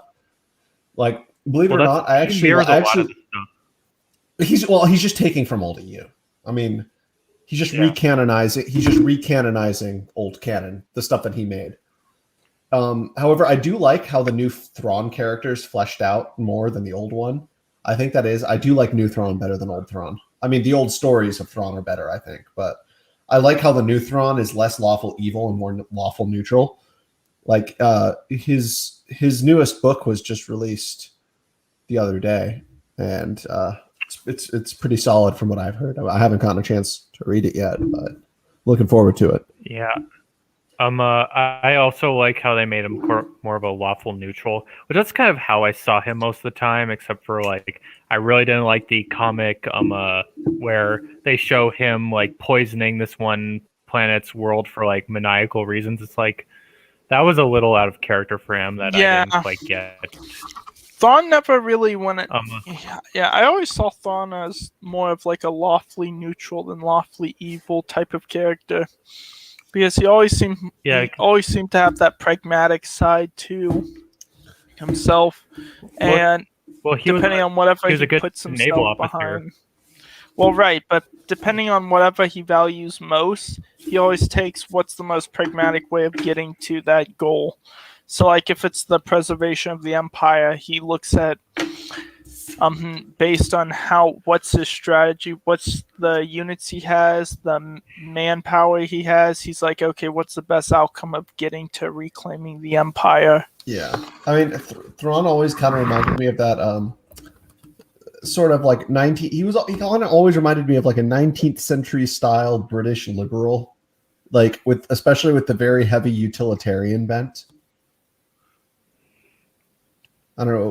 Would you guys agree that might be an accurate characterization? Yeah, he was Winston Churchill of the Star Wars universe. That's true. Very I was thinking like a Winston Churchill. Winston Churchill. A John Stuart Mill, maybe, just at least in terms of his philosophical kind of ideas. Sort of that like utilitarian imperialist type. Which Mill? Late Mill or early Mill? I'd say middle Mill. I don't like how socialists try to appropriate late Mill. When he was talking about worker co-ops, but his whole thing was like worker co-ops should be voluntary and shouldn't be forced. Like the dude, like I find it hilarious just how democratic socialists like to try to cherry pick every little thing about everybody and then try to make them theirs. Little digression here. The thing about late Mill is that he basically, John Stuart Mill was a friend of Thomas Carlyle, and I like to see John Stuart Mill is taking influence from Carlyle a little bit. No, they influenced each other. They were like they had a debate, like they did public debates all the time. Yeah. Mill would have been on the left at the time. I mean, by today's standards, Mill would be center right, of course, but Mill was on the left at like center left, hard left at the time. But when it comes to Mill talking about voluntary co-ops and certain things like that, and late Mill, I like to think that he's probably had more influence he kind of had some influence from Thomas Carlyle there, just in some regards. I think that's very possible. I mean, it kind of he kind of had adopted some ideas similar to charterism in a sense. Yeah, but anyways, back to Thrawn. Yeah, back to Thrawn. So he is a British liberal, politically speaking, and for the Empire, as he sips his the Empire. I just got to ask this question: why does Wikipedia describe the entire Chiss economic system as socialism? They don't. I don't think.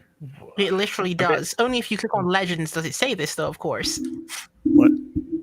Yeah, that's yes, it has canon and legends here. Okay, click on the canon tab, and it literally says the Chiss are libertarian. No, go to canon tab, and it literally says the Chiss are libertarian. Yes, that's what I'm saying. There's a divergence here. If you click on canon, it says libertarian. If you click on legends, it says socialism. Okay, so that's because they didn't understand. They didn't understand which term. It's because one, there's not a whole lot of source material on the Chiss to begin with. So when the people writing these Wikipedia articles are like, oh, well, they have this, it doesn't specifically state that they have a capitalist system and they're not doing a whole lot of trade, so they must be socialist in Legends. See, it says the Chiss ascendancy was the oligarchic autocracy and empire of the near-human Chiss located inside the unknown regions of the galaxy, which is highly secretive, strictly isolationist to outsiders, preferring a libertarian approach to the wider galaxy. But if you look if you look at the Legends narration on this, when you flip the switch at the top, when you scroll down, it will then later go on to describe this entire economic system as actually being a form of collectivist socialism. I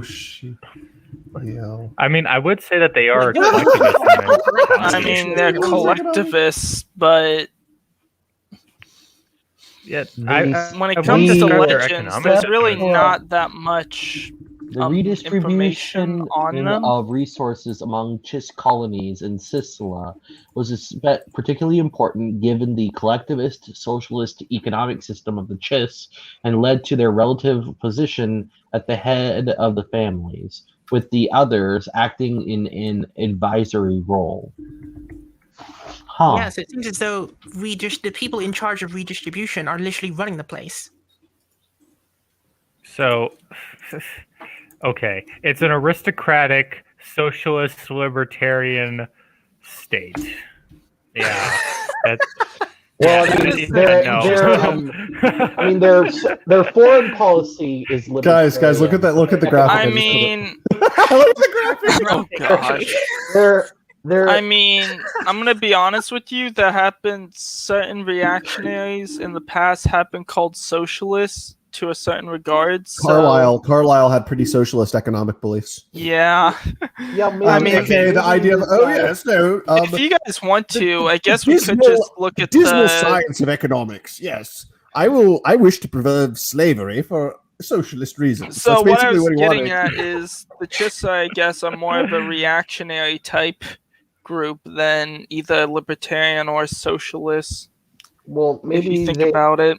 Well, maybe they just have socialist economics that their redistribution isn't happy, but then they also have a autocratic, oligarchic rulers. Aristocratic houses. Yeah, so they're basically a reactionary faction. That's what they used to call a system of paternalistic socialism. Like when you used to ask like Tories in the UK what they would describe themselves as, they used to describe themselves as paternalistic socialism, which is basically when rich people. It's basically Carlyleism. Redistribution stuff. Again, so the Chiss are basically reactionaries. Fun fact. I just want to diverge this for a second. Everyone knows that the book, the Handmaid's Tale, right? Unfortunately. Well, okay, so what's hilarious is the TV show, when it came out, like you had all these feminists who were trying to like make it theirs, and then in an interview, so there was the author who was like asked, "Oh, is this a feminist book?" And she was like, "No, this isn't a feminist book. I didn't write this as a feminist book. I'm a fucking paternalistic Tory." And yet it came out that way. Like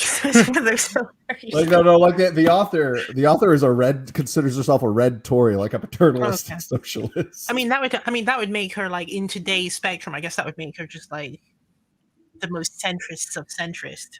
UK in that sense. Well, Like she'd well, be like I where mean- Theresa May is, right?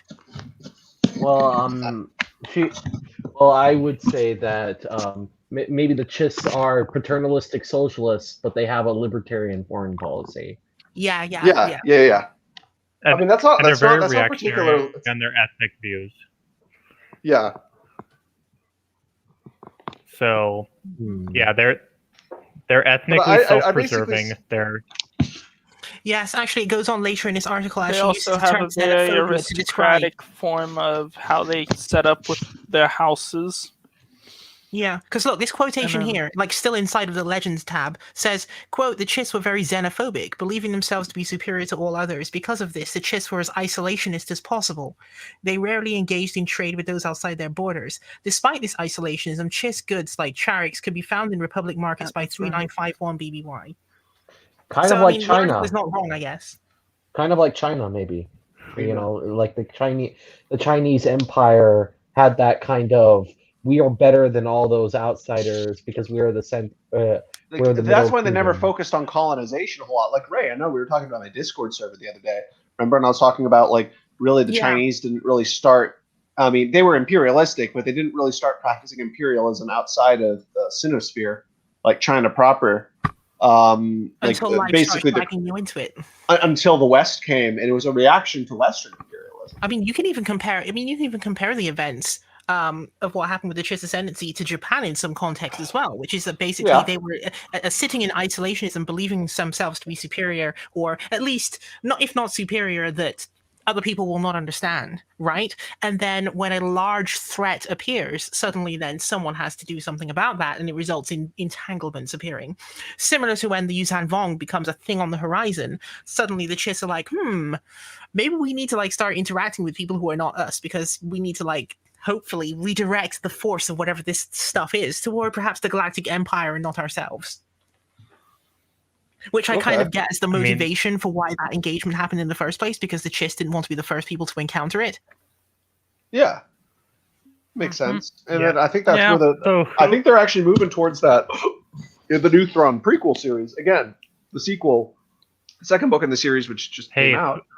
But I think they're trying to bring the also Vong back into hates the canon, fact because I feel like the Vong might, like a Vong storyline, might be able to save the Disney canon, but I still don't know if Disney's smart enough. It all depends on who's going to take over, because there's that civil war going in Lucasfilm right now between Oh my God. the John Favreau, Dave Filoni camp, and then the Kathleen Kennedy, Pablo Hidalgo camp. Hmm. The thing is, I used to Yeah, really like the story I'm group. They were always very active on Twitter. And then but then Pablo Hidalgo started like becoming super woke. And like I remember one time he literally retweeted somebody with a sickle and a hammer, and I was like, "That's really cringe." I mean, I've always thought he seemed like a nice guy, but he followed my very first Twitter account too. Like, I mean, he was really good to be like engaging, but I remember, and then he ended up. But then at one point he mentioned that he was Chilean, and I'm like, okay, you can make a funny meme with that. I think you know where I'm going with I've this. always seen him I'm, as sort of a shill. Kennedy just- Shill. I mean, he seems like a nice guy, but I mean, No. I feel like you can't. He's, make a I don't Pinochet see meme. him as that great of a story writer. I mean, not just really, don't. but no. But I mean, I would just be. I could just picture a funny meme. Remember that meme of Bernie in the back of the helicopter? Oh gosh. You could replace it with Pablo Hidalgo. But anyways, what I was originally getting at is that I kind of see the Chiss as sort of being more reactionary than you guys might be letting on, because, yeah. I mean, except That's for like- Thrawn. Thrawn we've established is a classical liberal. Thrawn is a Yeah, classical I'm, liberal amongst reactionaries. Well, no, I'm not referring to Thrawn individually. I'm referring to sort of some of the aspects of just Chiss the Chiss society. society. Yeah, Mhm. definitely. Also, who hates the fact that they gave Thrawn pupils? I do. 'Cause I really did. I also hate the fact I that they gave him like the- light skin. Like, it should be dark blue. Oh, Yes, fun fact! like, I was This is Thrawn. cringe. I was Thrawn for Halloween twice. Subscribe to my OnlyFans, guys, and I'll share the pictures. Okay, this won't be done innocently, though, in was- the sense that they had to lighten his skin in order for it to show up properly on screens. Where if they had him like completely dark, then he would be problematic when placed against dark backgrounds.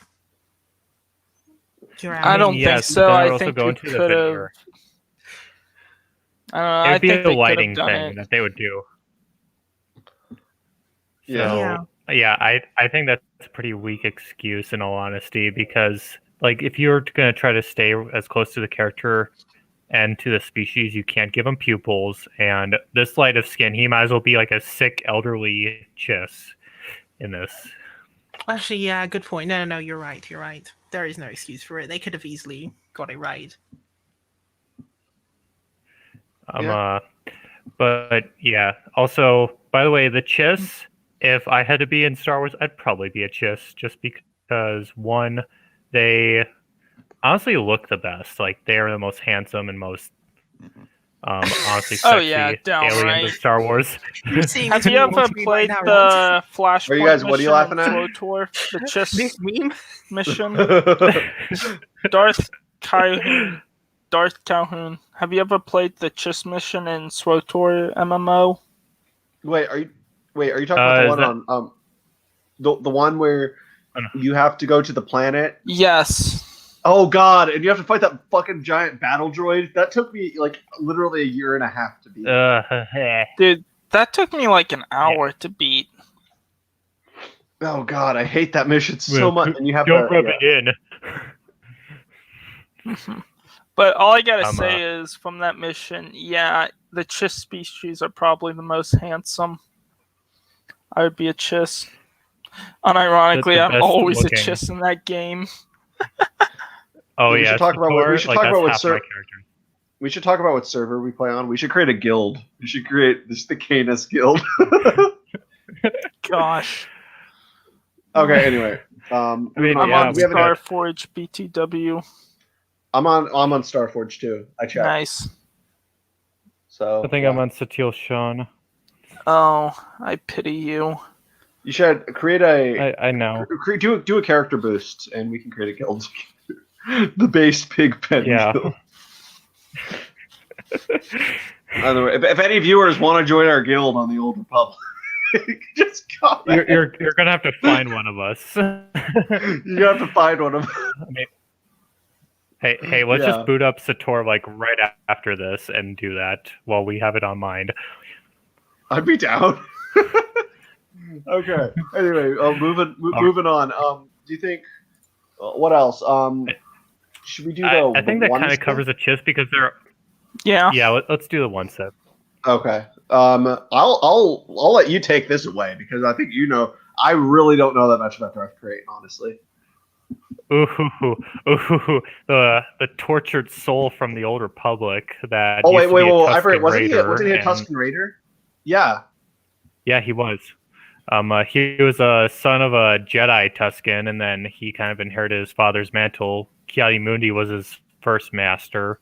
And then he became a Jedi Master by the time of the Clone Wars.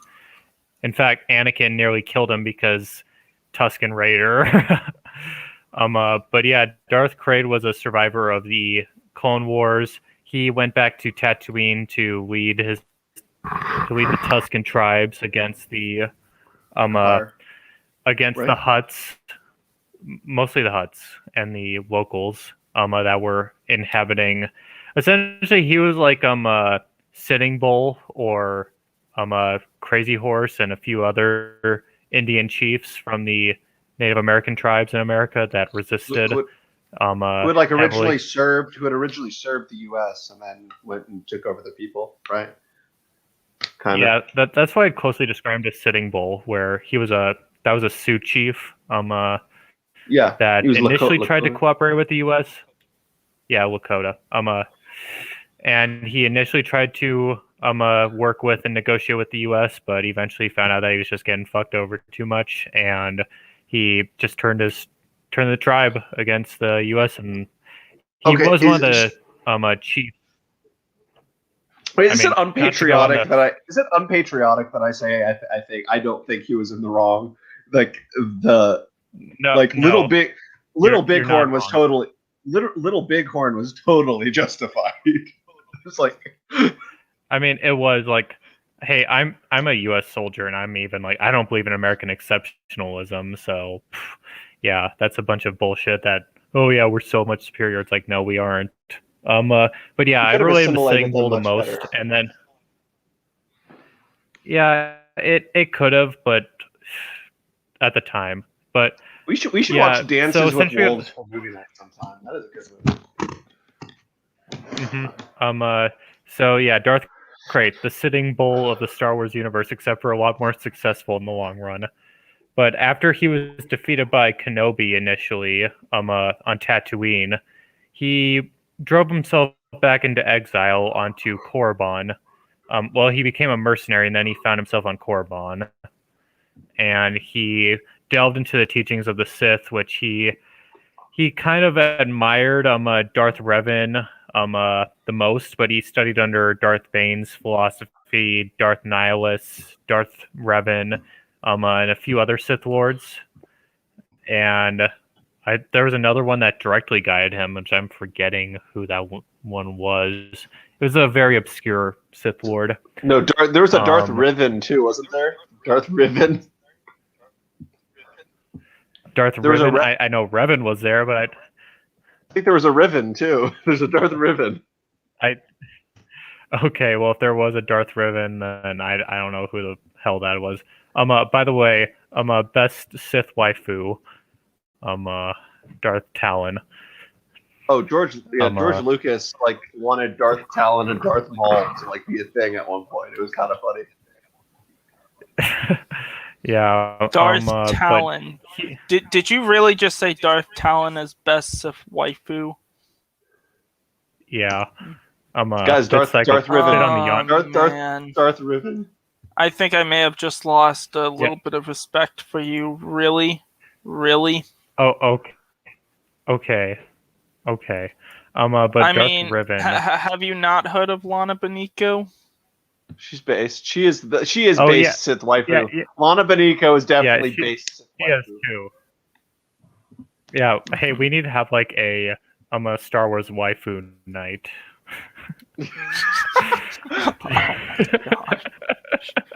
Dude, this is just gonna turn into fun fact, guys. Do you know what my original YouTube channel was going to be a Star Wars lore channel, and then it became about literature, and then it became about politics, and then when I finally got around to creating it, it became politics, and I'm like, I am so tempted just to like abandon the politics and make it a For Star anyone Wars who has lore never channel. played or does not own Knights of the Old Republic, currently right now it is on sale for 65% off. You can get it for $3 on Steam.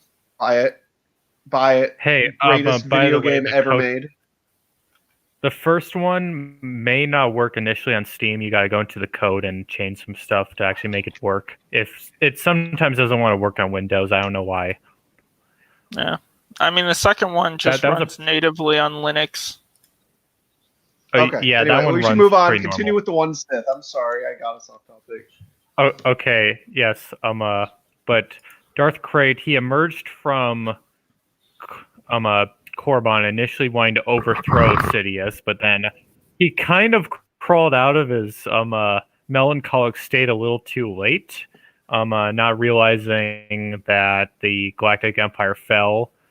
So he started the creation of the Sith Order with Darth Warlock the First, which there was 3. The Darth Warlock that overthrows him in the events of the comics was the 3rd one of his name.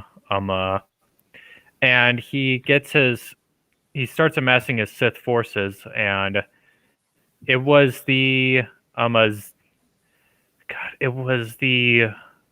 Empire that inherited it, which was kind of a hereditary empire that inherited the old empire's place. It was I'm forgetting the Zen Empire or something. But either way, he kind of like cooed them with his Sith and took over the old empire's apparatus and started his one Sith policy, which was a very much return to the old ways of the old Sith Empire, just with a galactic empire aesthetic to it. Yeah.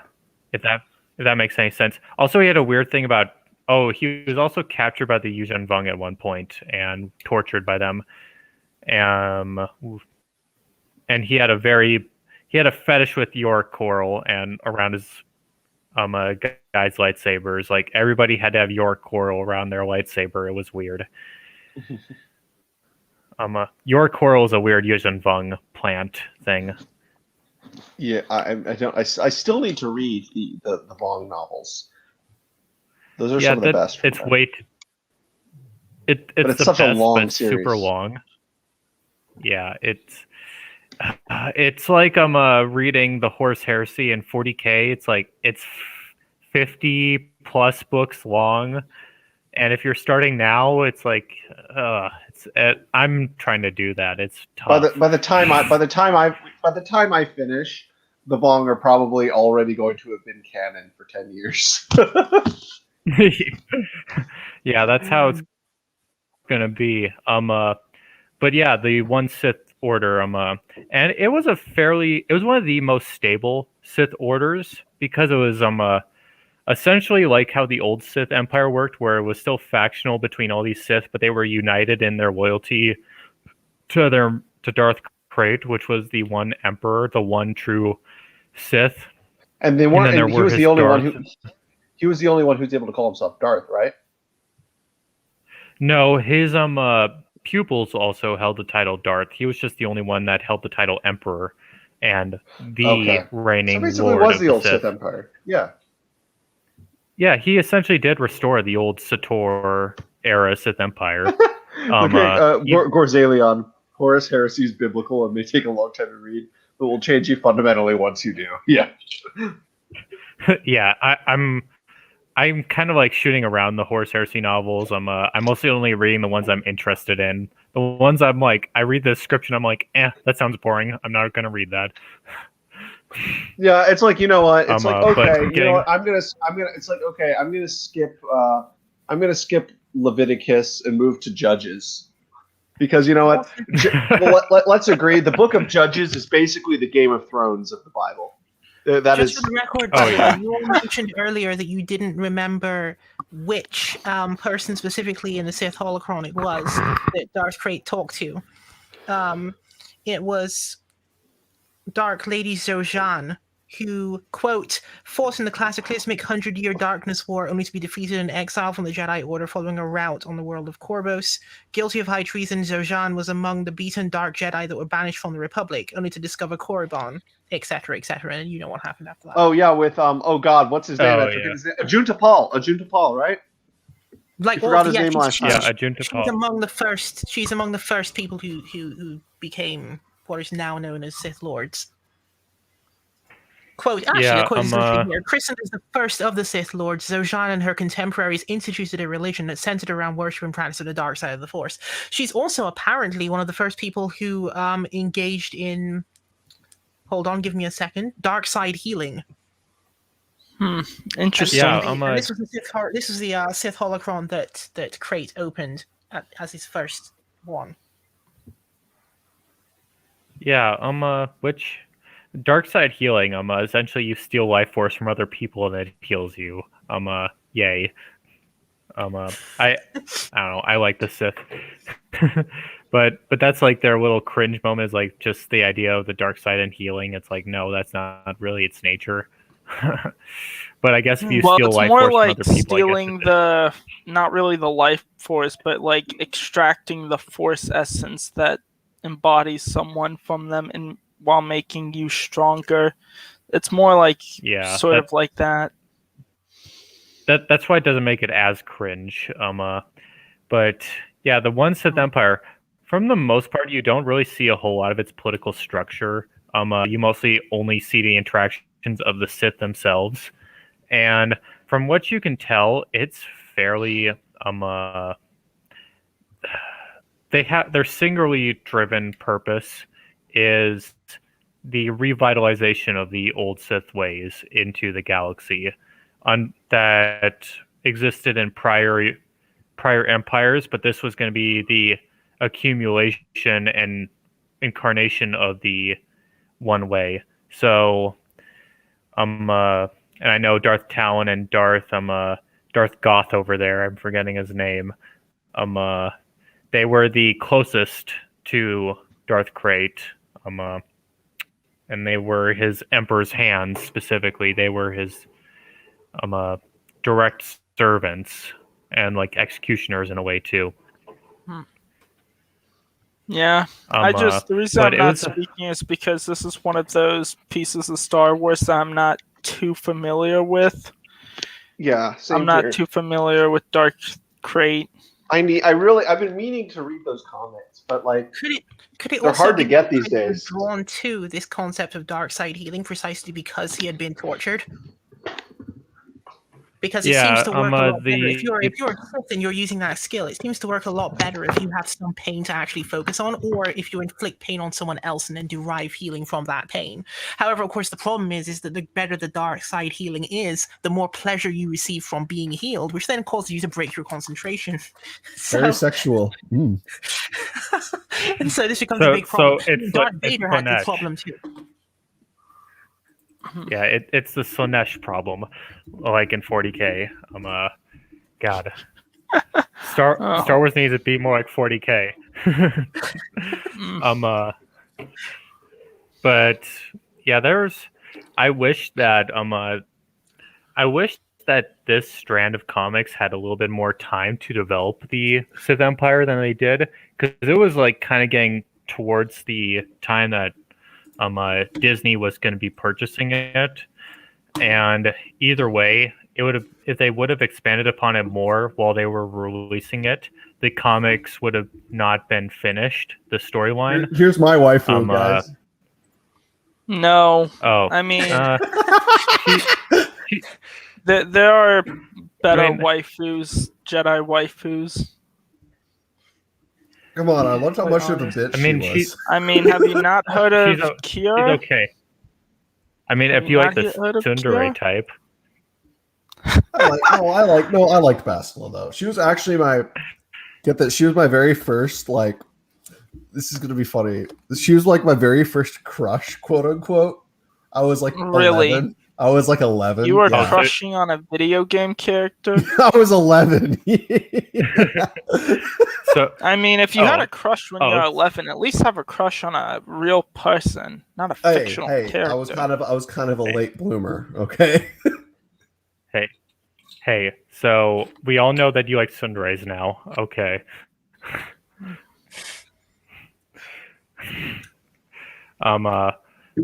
But that's so. Yeah, I really don't have anything to comment too much more on the one Sith. Besides that, they were a lot more stable after a power play was happening, because when Darth Warlock III overthrew Krayt, well, kind of overthrew him, like he just kind of killed him in the background, said, "Oh, he's dead. I guess that makes me Emperor." The one Sith, they kind of like just. I mean, it wasn't the best move that he could do, but like the one Sith did not like just get into this power play struggle. Like they're like, well, he is the rightful successor, so he's the new emperor. We're not going to challenge us. But then Darth Talon discovered Krayt's corpse and was like, no, he's actually still alive. You're not the legitimate emperor.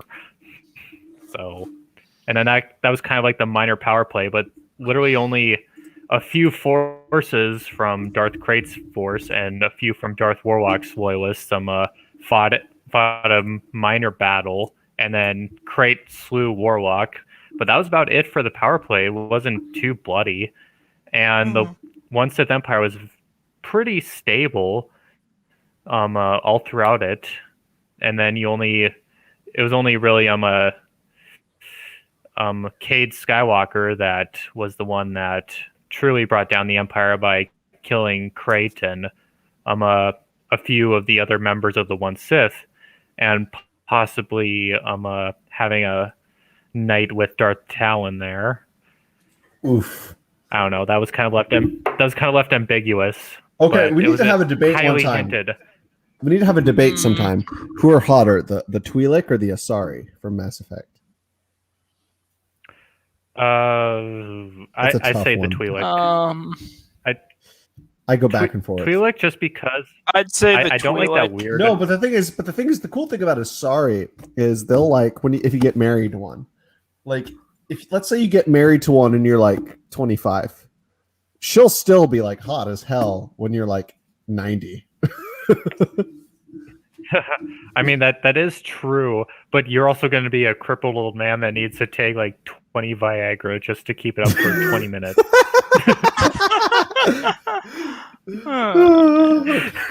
I might do a politics of Mass Effect stream. I might do a politics of Mass Effect stream at some point. That trust me, that would be way shorter than the Star Wars one. I mean, you'd be surprised. I mean, actually, no, yeah, it would be way shorter, but it would still probably be about 3 hours. I mean, yeah, but it wouldn't be like 4 episodes, 3-hour streams. Yeah. Anyway, on that note, if you're done talking about the one Sith, I think we should go to our last intermission. Is there anything else you want to say about that? Just besides Talon, best waifu, and I really don't have anything else. Oh well, there was a. Nah, I don't know enough to touch upon this other aspect that you kind of was running in the background because that comic strand didn't really go anywhere. Yeah, true. I mean, it was just something I picked. Was good. But anyway, guys, so we're gonna go to our final intermission. We'll go to try to get to the 3-hour mark tonight. We'll be done, and then we'll pick it up tomorrow. If tomorrow's not the last episode, we'll do Thursday also. But either way, okay. We'll see you here in a little bit.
Hey, everybody.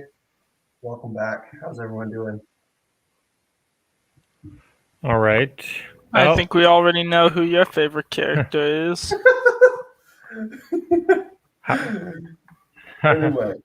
Anyway, okay. So unfortunately, everybody, Ray had to bug out of here. We're gonna go for about another 45 minutes or so. But yeah. So we're gonna talk about characters now. Okay, fuck, I need to get out of this monkey suit. I just wanted to do this for the memes. Oh, oops. Hey, you're not the only one that has a Revan mask and Where'd costume. you get yours? I got mine off of Etsy. Like 5 years ago. Mine was like $100. Mine was like $150. It's nice. You It's see, really I nice. never got into spending money on Star Wars costumes. I just spent a crap ton of money in SWTOR. Oh, on the cartel market. Yeah, and on subscriptions. wow. Okay. I swear, you guys getting me wanting to play SWTOR might just want me to force me to want to buy another subscription. Well, I'm preferred status. I was one of the first million people to sign up originally. Back in I was like 50, I was like 15 when that game came out. I was like 15 or 16, yeah. Mm-hmm. Anyway, so we are back. We're going to spend this next little bit. We're pretty much done covering all the factions.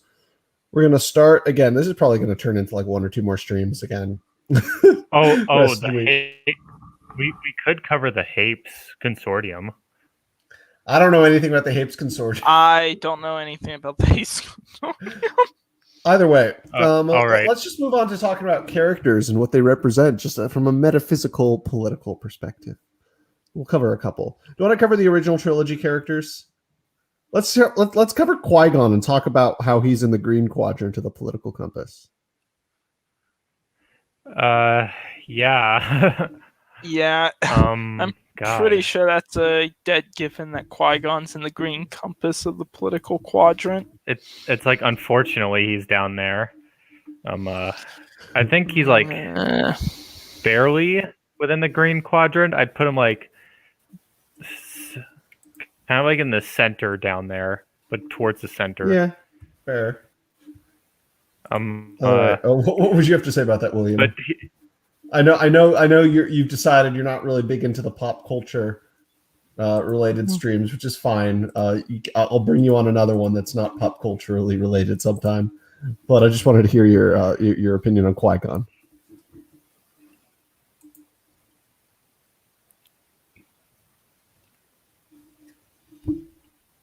I think he's gone. Yeah, he may have just... Yeah, he probably didn't get the memo. No, he's here. He's here. Mm-hmm. Sorry, I wasn't paying attention, to be honest. We're talking about Qui-Gon. What do you think his political ideology is? Gosh, the best I can go with is that he's kind of anti-establishment. He's the kind of the guy, from what I can tell from him, he's willing to go against the grain of the what is the orthodox position in his religious order. And as a character, he's kind of an anti-hero. He's willing to deceive people. He's willing to trick people, deceive people, go against the rules. He was a great character. He was the best part of episode 1. I suppose. I honestly don't have much of an opinion on episode 1, to be honest. I think it's better. Is this an unpopular opinion? I think episode 1's better than episode 2. I honestly, I would agree. Except for I would say I don't know. The Battle of Geonosis is okay. The Battle of Geonosis. Battle of Geonosis one of my favorite things. Oh yeah, totally. Like when I was 6 years old, I would rewatch episode 2 over and over and over again. Yeah. No, that was like I was kind of I love obsessed with the clones. it. The clones are cool. No, episode 3 I- I think is actually better than episode 6. Episode 3 is probably my third favorite Star Wars film. I loved episode 3. Episode 3 is great. Yeah, But either way, yeah. I would only watch episode 2. Like I'd skip purposely to the arena battle and then just watch Geonosis. Yep. And that's already like an hour of the movie from the arena battle to the I mean, I would also watch Obi-Wan trying to catch Jango Fett, though. That was a pretty fun That was a scene fun when he's scene. chasing him. Yeah. Lego Star Wars. God, that was but the shit back in 2005. Man, Oh my friends and I God. played the shit out of that game. Anyways, talking about We all did. characters, what do you guys think of Dooku? I kind of see him in the blue quadrant as sort of this aristocratic dark side figure. He's who- kind of more of like a paleo libertarian, kind of. I don't know. I don't see him as a I mean, paleo libertarian. It depends because he has two different types of politics. He has his world politics, which pertain to his world, which he's definitely in the blue quadrant with because he reclaimed his count title, and Right. he is the definitive head of state on it. And then there is his galactic outlook, which he's more in the yellow quadrant. Which Yellow quadrant. You mean the it purple? just- You mean the purple quadrant? He's head of the Confederacy, which are basically these like ANCAPs. Yeah, exactly. Like he's in the I mean, he's well, in the but to libertarian what extent right. is he using that as sort of his own ploy to gain power, sort of like what an aristocrat would do back I in mean, the he- days?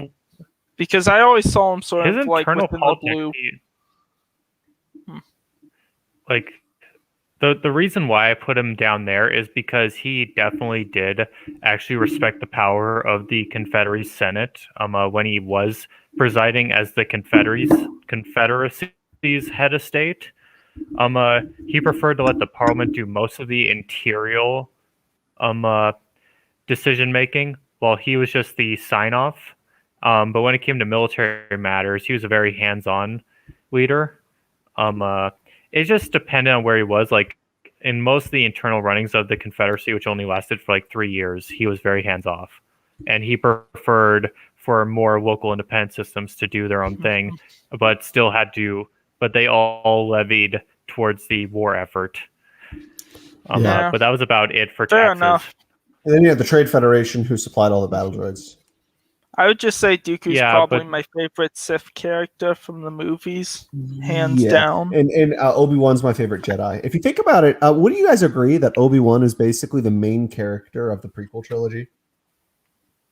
Is he? Yeah, I could Well, see that. it's from his Well, perspective, more or less. Yeah, that would make sense though, because most of it does Yeah, come if from you- his perspective. When you actually read the novelizations of all three of the movies, like most of the third-person perspectives are from his eyes. Yeah. So, like that The does Revenge lend of- some Revenge credence. of the Like Sith- if you were to break, I was about to say Oh, the go Revenge ahead. of the Revenge of the Sith novelization was fantastic. For an oh yeah, novelization. it was a definite work of art. Yeah. Oh, yeah. Honestly, I'd argue it's the best movie novelization ever written. I normally don't like novelizations, but that was a good one because it I added mean, that so one much was content. better than the movie itself. Oh yes, without a doubt. Yeah. Yeah. Would you Well, agree? that's also because an author has a very little constraint on the word count and how much he can put in there and how well he can write it.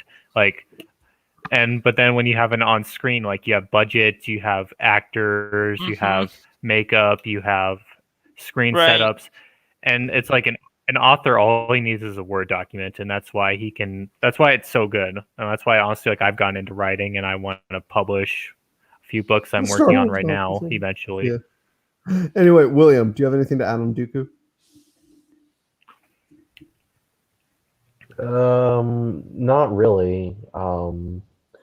Yeah, I mean, I said earlier that he was kind of aesthetically speaking, he was kind of like because he's with the Confederacy, he's kind of like the kind of classic paleo libertarian, but that's kind of Hoppian. He's a Hoppian. he's a. I don't know about that. I honestly don't know. Man, I'm not sure if I would call him a Hoppian, but I see where you're going with it. Well, I honestly don't know about like what his personal politics are, other than, well, I'm a Sith Lord and I want power. I mean, that's kind of that Machiavellian feel. Like all this, a lot of the Sith that were under Palpatine shared his kind of Machiavellian outlook on things, where you just want to accrue more power for the Sith. Well, I'd say the one dark side villain that was separate from that would be Grievous, just because he seems like, to him, it was just killing the Jedi was more of a trophy collection, Well, I mean, trophy hunt. Well, we're not talking. Grievous was just a warlord that Dooku recruited. Yeah, that's true. Lord. Yeah, he was just a beast. Yeah, he was like, I need to. Yeah, fair enough. He was just like, because I mean, he was just like, I need to hire some beasts. Grievous wasn't really ideologically attached to the Separatists. Right. He just wanted to fucking kill Jedi because he was a fucking psychopath. Yeah, that, and I think Grievous. The backstory for Grievous is that the Jedi helped. The Jedi interfered with a civil war that was happening on his home planet, and they helped the opposite side of the civil war wipe out Grievous's side. And so Grievous wanted to get even against the Jedi. And yes, he was a kind of a psychopath, but I believe purposefully he was hired exactly for that reason. Because Palpatine wanted to... Palpatine wanted... remember, Palpatine was controlling both sides. But he favored the Republic winning, because he knew that he could, turn it into the Galactic Empire. And so what he wanted to do was he wanted to have this kind of scapegoat on the Confederate side, someone who he could pin all of the evil that was going on during the Clone Wars. Mm-hmm. Grievous was basically like a way for Palpatine to. He was basically like the straw man Confederate boogeyman for the. Wasn't Republic. Grievous the commander in chief? Technically, wasn't he the head of the entire military? I think he was. Yes. I think that's He was. I want to call him the enforcer. Well, I guess he was sort of basically the enforcer in a sense, but at the same time, he wasn't just on the defensive all the time. Well, yeah. He was the commander-in-chief as his official title and his official ranking within the CIS. Right, but he acted more like the enforcer against the Jedi because he was basically trained to do nothing but slaughter and kill Jedi. Another lightsaber to my collection. Mm-hmm. And by the way, Grievous from the 2003 Clone Wars, way better than 2008 Clone Wars. That's without a doubt. Mm-hmm. Yeah, except I will say the one Lair of Grievous episode was actually quite enjoyable. With what's his name? Kit Fisto and his apprentice. Yep. That was an amazing episode. Best episode of the Clone Wars was Rookies, I think. Episode 4 of season 1. I don't know. I like the Balmoran arc. Yeah, the Balmoran arc was pretty great. Are you talking about the one with just the Malevolence? The Dark Planet? No, the Dark Planet. It was the Dark Planet. No, they captured the airfield. No, that was Mortis. No, that wasn't. That was Balmora. No, Balmora is the planet. Balmora is the planet I mean, Balmora never appeared in Clone not Wars. Balmora. I mean, Umbar? not Balmora. Fuck. If we're Oh, talking Umbar. about the Umbar, the one with Umbar. the traitor Jedi. well, I mean the With the traitor Jedi. The Clone That- Wars is the. I mean, if we're talking about, wasn't Mortis the planet where they had the three The Father, super the forces? Son, and the Holy Spirit. Umbaran. Yeah, the Holy Yeah, that- Trinity of the It's Force. it's the Umbaran arc. Yeah, we're talking about. Just the Yeah, I was confusing that with Mortis. the World Yeah. War One levels. The World War One like levels of attrition that you're seeing the clones Yeah, go through. It's that like, was yes, pretty this, great. this is And what then, I no, live and then, for. and then the clones Mhm. then one clone army accidentally fought against the other clone army in episode 2 of the Yeah. Yeah. I need to binge the Clone Wars again, Now, especially before my I see the Bad thoughts- Batch. I haven't even seen season 8 yet.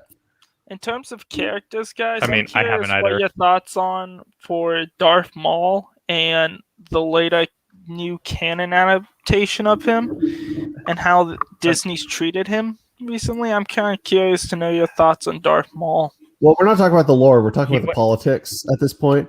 But I just want to Yeah, finish fair up enough. Grievous. Yeah, Would you agree that Grievous is basically an authoritarian, techno-libertarian? No, I think No, Grievous he's an is- he's an No. authoritarian. Like, I'm a ethno-nationalist because he's still like an ethno-nationalist for his people. He's a I- Kalish, right? I think. Yeah, I Yeah, mean, he's a yeah. Kalish warrior. Yeah, I mean, he's basically like what would happen if you would take a creature from a very primitive, warlike warrior tribe, and you take them into a spacefaring civilization, and give him weapons and say, "All right, you're my general now. Go out and kill people." That is general. That's General Grievous in a nutshell, which is why he seems so like. I mean, it's Well, one of he's the a- reasons he's a why he's tribalist. very. I mean, but he's not leading his tribe. He's leading a bunch of droids that he hates. Yeah, but still, he's still a tribalist because he wants to return to Kalish after the war, after he's gained retribution upon the Jedi for Yeah, no, the he killing just of his wants to live people. in Yep. peace. Grievous, would you say like on the D&D scale? Would you even put him in the evil quadrant, or did you just say he's like kind of Probably. chaotic neutral? Well, I mean, he's kind of Chaotic he's neutral. pretty. I honestly think he's kind of evil. I don't think he's Mm. chaotic. I think he's Well, I neutral wouldn't- evil. I think I'm not sure if I would say he's Toward evil the- because he's ultimately, like Calhoun said, he's trying to get retribution for his people. He'd probably be in the chaotic neutral category within some of that. Would you say back to Dooku? Would you say Dooku would be a good example of somebody who's like maybe actually lawful neutral? No. I honestly think that I'd say Mm, neutral evil. I honestly think Dooku I mean- might have originally had good intentions, but Became as the He's corrupt by the probably dark side. neutral evil. But as the dark side sort of corrupted him, he took on more aspects of Palpatine's sort of Machiavellian, I want power for power's sake type of deal. I think in some Wait. now Guys. So I just did a Google search of what his alignment is. Reddit has spoken. He is lawful neutral. I mean, he is not lawful neutral. He's neutral evil. Reddit has spoken, guys. I mean, Reddit, the best source of Reddit, yeah. information. that's a I hate Reddit. Reddit's better than Twitter, though. We have to admit. All right, yeah.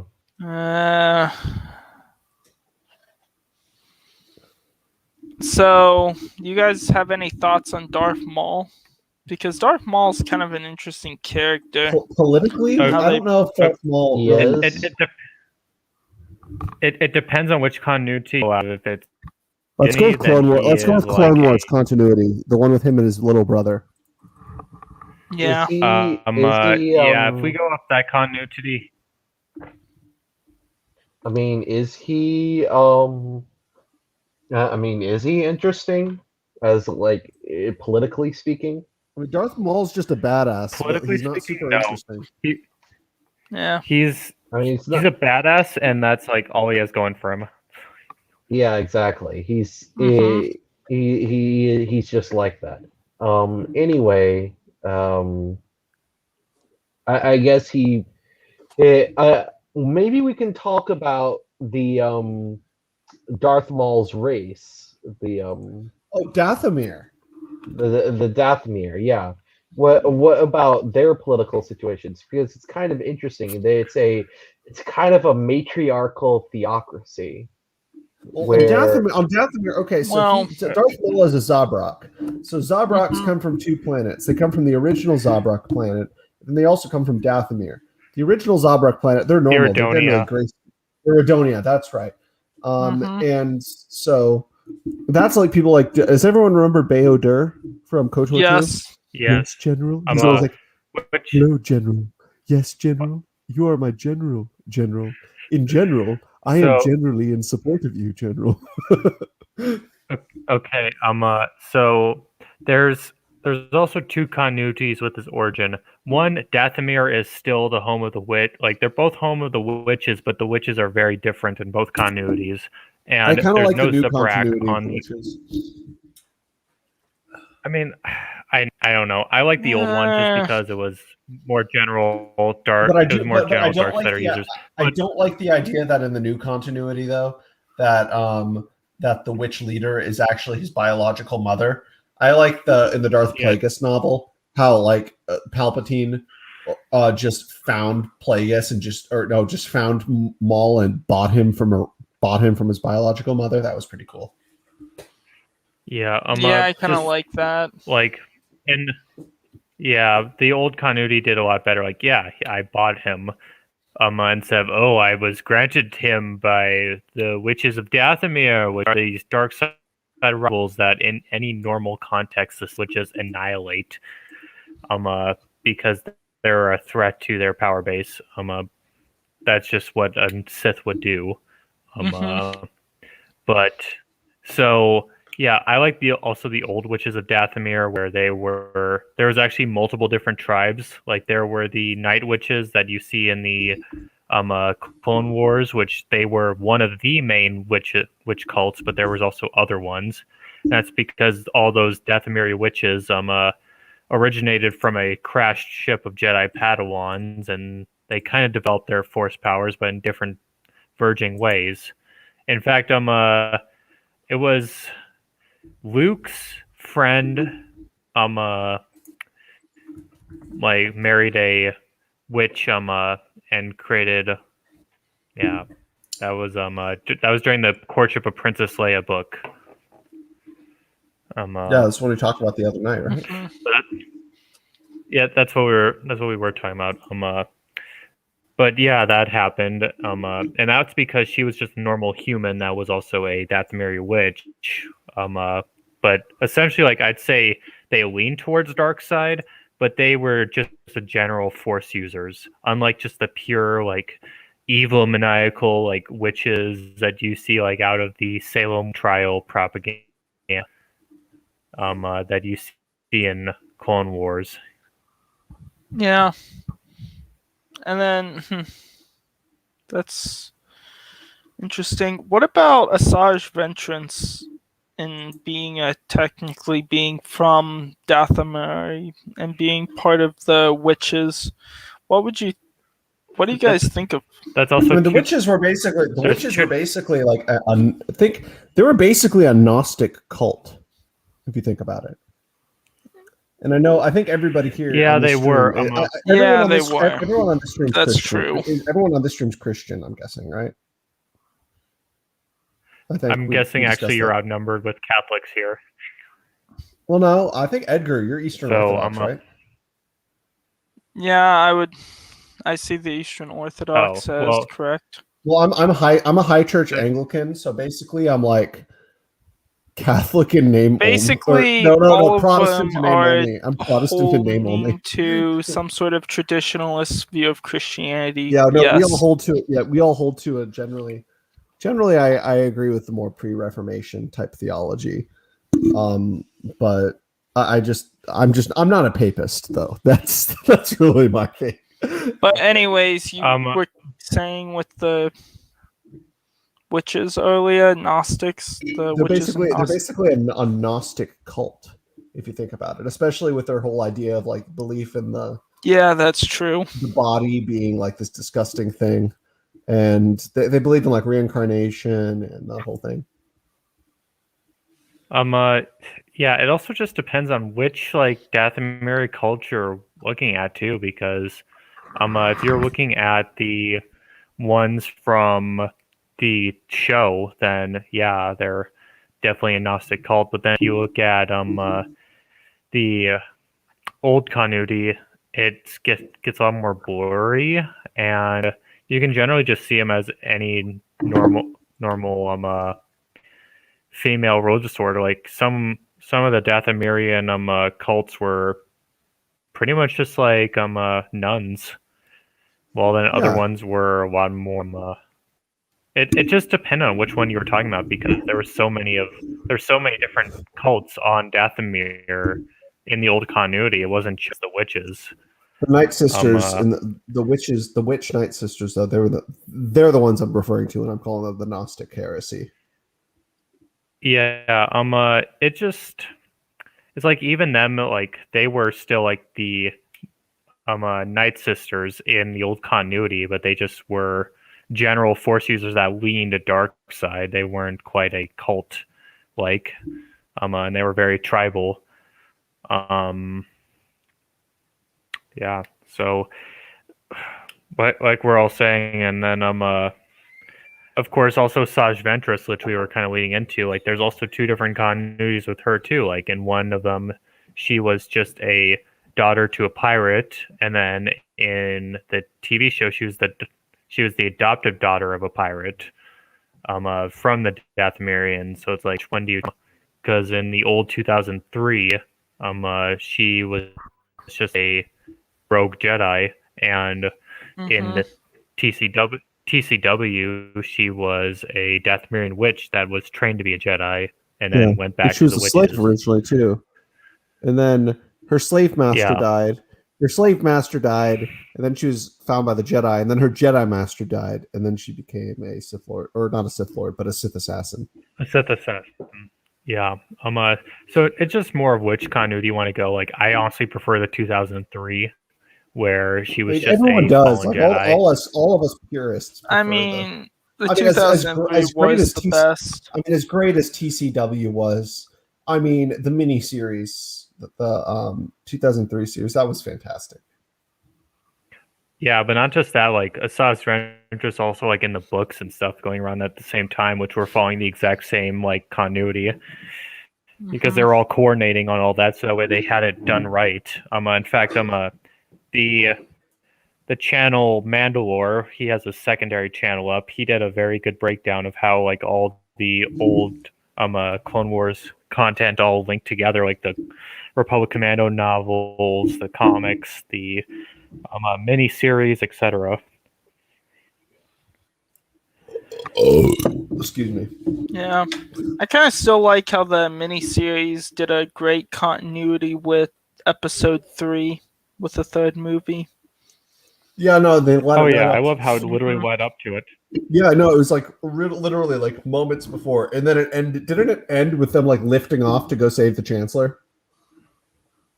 It ended with them jumping to hyperspace to Coruscant. Yeah. Yeah. Mhm.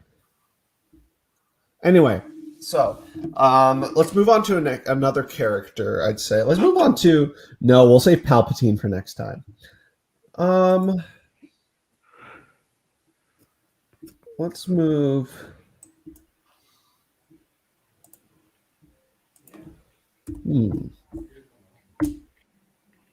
Oh shit! Hold on, I got distracted. Xi Jinping, China on campus. Confucius Institutes collapse nationwide. What?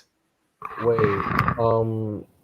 why can't we talk Oh about shit! how No. Okay, so China just started something called the Confucius Institute, a Chi-Com think tank. So why I mean, can't we go going into back- Palpatine? No, we're gonna save him for tomorrow night. Okay. But William, Yeah, you don't have to. So William, you don't have to join tomorrow night unless you don't want unless you want to. Yeah. You really Be don't have busy to. tomorrow night, sadly. No, Argent's able to come on. Argent and Corporatist are able to come on tomorrow night, though. So I suppose. ooh yay. But William, you really don't have to if you don't want to. But I will bring you onto a regular Pigpen sometime if you'd like, and I'd like to come on your stream sometime too. Oh, that's very nice of you. I'll try to do that. Okay. I'm just kind of tired right now because it's like half hour past midnight right Hey right man, now. you can dip out anytime you want. We're only gonna go for another. We're only gonna go for another 15 minutes. All right. I'd like to leave. Yeah, you can dip out if you'd like. Have a good night. You as well. So, who are the other I'm, characters? Any other characters you We're gonna- wanted to discuss quickly? Prequel. Let's just stick with a general prequel theme. Do you want to move on to Obi-Wan? At least prequel Obi-Wan. I'd say he's in the blue quadrant. with the Obi-Wan. political compass. I'd say yeah, he's blue, but he's also like kind of more towards the center. He's very Jedi traditionalist. Yeah, I put him. Yeah, no, I'm in surprised the that blue he's center. how is he able to He be seems like he's more in the blue Qui-Gon's- center. Yeah, how is he able to be Qui-Gon's like Padawan? Because Qui-Gon was like kind of a heretic, whereas Obi-Wan was like an Orthodox Jedi. I mean, it's like the old way that like generations go, where like one generation will be like one completely different ideology than the other. That's why I think the Zoomers are going to be a conservative generation. I predict. Overall, yeah, it's like you're actually You probably guys going to are see gonna- them not be like normie. I'm a millennial. We're just a bunch of like leftist crazies. Whereas I think you guys are gonna be like we're just a bunch of like leftist degenerates, and then you guys are gonna come and you're gonna save this country. I don't think that don't place so much hope on us because like 16% of my generation are identifying as some sort of like LGBT, but like I'd say a good solid 60%. I'd say a good solid 60% at least are like either center right or far right in ideology. Like I'd identify myself as like somewhere in like the mid right. 60% in the far right to center Okay, right. they're at least most of you guys are at least on the economic right. Yeah, that's why I say center right to I'd say far right. I'd say half of you guys are gonna like. So okay, I say like 20 to 25% of you guys are gonna be socialists, unfortunately. And then then I there's think another. it'd be more bigger. And then 40% are going to be libertarians. 40% are going to be conservatives. But to get back to the point that you guys were making anyways about why is it that Obi-Wan is more orthodox, I think it's because that's sort of also partially the new rebellious thing.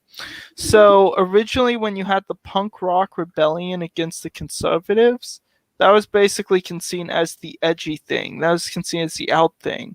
But as that ethos matures over time with them, eventually that becomes the new ritual. And then unironically, the traditional sort of style becomes sort of the alcove.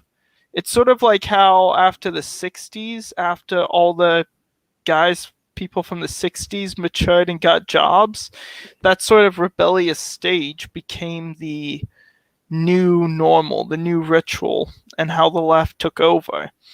And sort of the out group, the one that poses a threat to power, the one that has some sort of out that's not normal, is the traditionalist side. Yeah, because so everyone in the Obi-Wan culture is is basically literally- indulging in sex and drugs. And I think Obi-Wan the way I follows that describe path. it is he is reject modernity, embrace tradition type.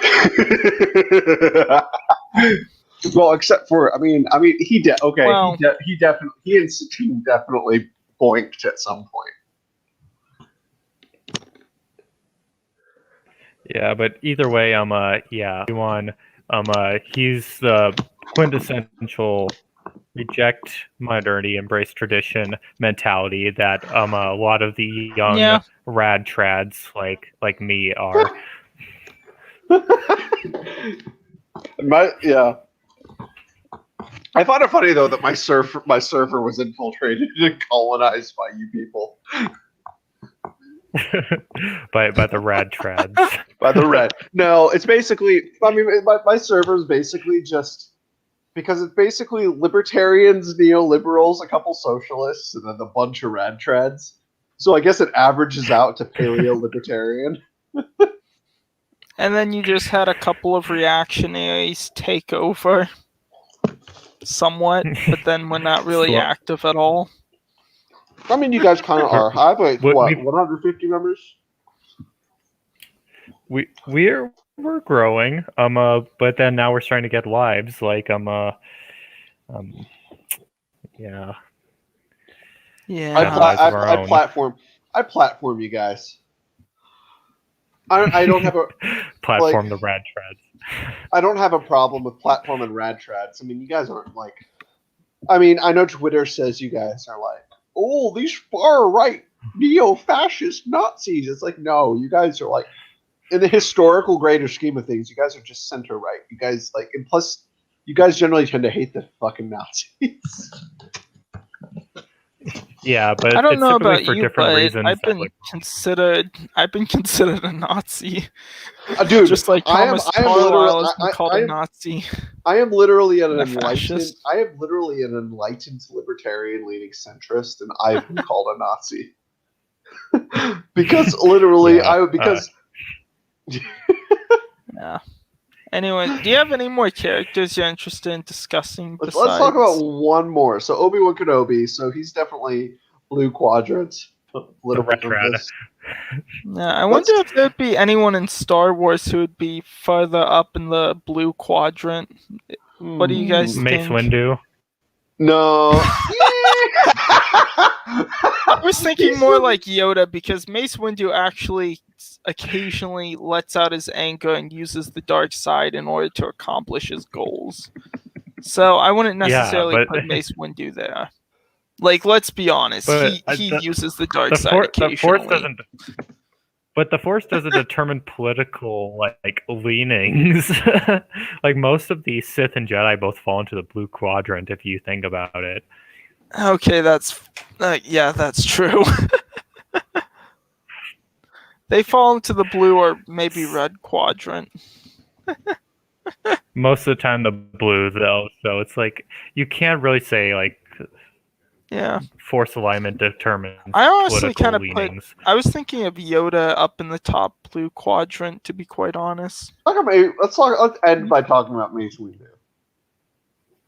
Yeah, a little Mace Windu. So. Can we talk about Samuel Jackson literally wanted a purple lightsaber and told him that I want a purple lightsaber? He decided to come up with it. Yeah, that was great. Hey, Jesus Christ. Mace Windu. I mean, it works. Mace Windu, he is a monarchist because he wanted a purple lightsaber. Oh my. Marcellus Wallace. Does he look like a bitch?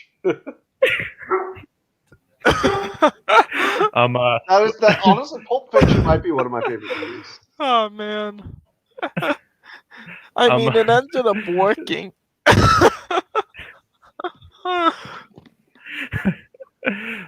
Honestly, he's not very political though. The thing is, Mace Windu seems like a doomer who hates politics. Oh, he's so black-pilled. He is so black-pilled. He is black-pilled. Yeah. So much black-pilled that he takes matters into his own hand, only to get his hand chopped off. Oh, and he's so purple-pilled that he wanted to dissolve the government. He's like, I'm dissolving parliament. Yeah, he basically, so if he would have succeeded, I bet he would have become Supreme Chancellor.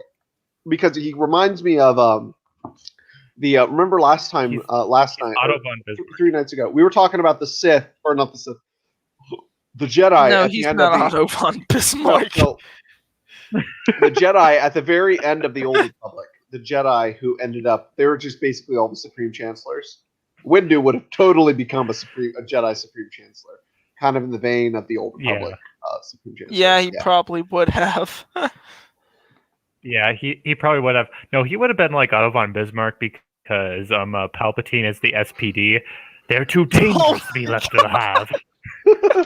No. It's like Mace Windu leading the beer hall push. Palpatine as the SPD.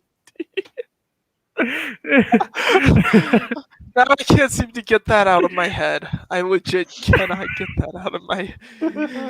Gee, thanks, Calhoun. Now that image is permanently stuck in my head. It's a meme now. We gotta make this a meme. Are you guys talking about? Are you guys talking about Power Rangers SPD? No.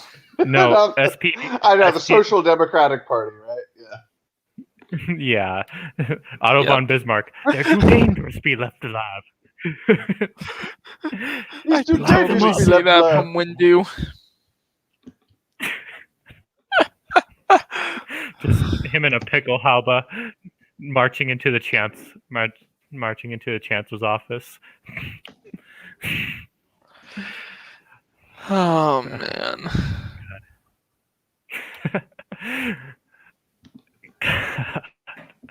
Yeah, that is a funny way to end it. So yeah, we're just gonna meme Mace Windu's political position. Mace Windu's political. We're just gonna meme it. It's just overthrow the chancellor because he's part of the SPD. He's too dangerous to be left alive. He's too dangerous to be left alive. He's too dangerous to be left alive. He's too dangerous to be left alive. Oh my goodness. But either way, You're so powerful, you are. Oh boy. You will not stop me.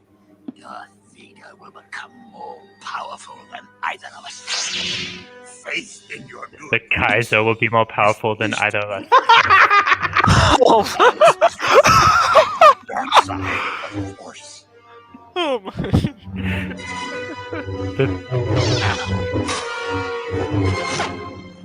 honestly though, the music in Star Wars, like, honestly, I think like in 100 years, and so this might be just me like.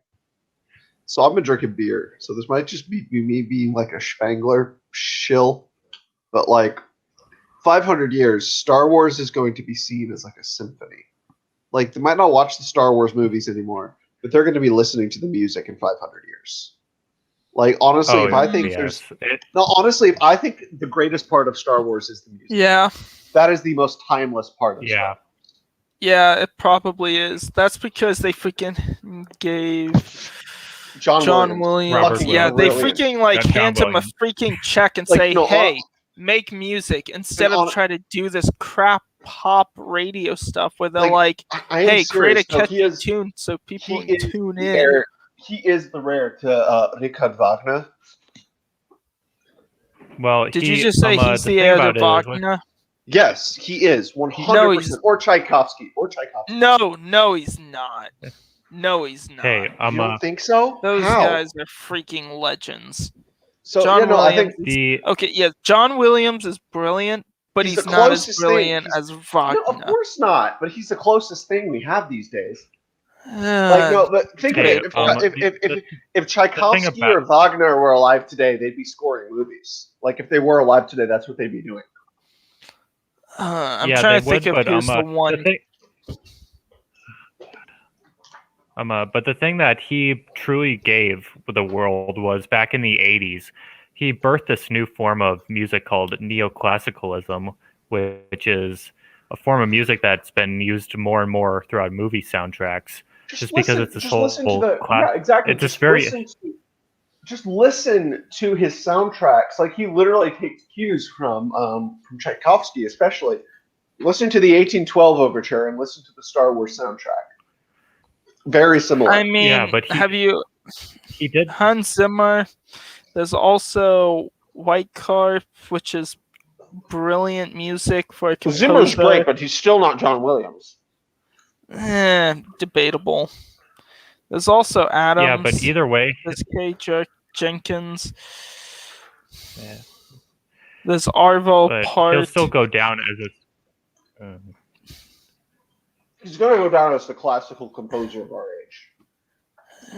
Yeah, that's why he pretty much birthed neoclassicalism, which was like you're starting to hear that now, like in a lot of soundtracks and stuff that just released, like on movies and stuff, and it's just become more and more popular since the release of the first Star Wars. Mm-hmm. Honestly, 'Cause- well, I would say that he's more of just a pop cultural figure for making Star Wars, but if you want to know someone who will probably go down as the neoclassical of the age, Eric Whitecar.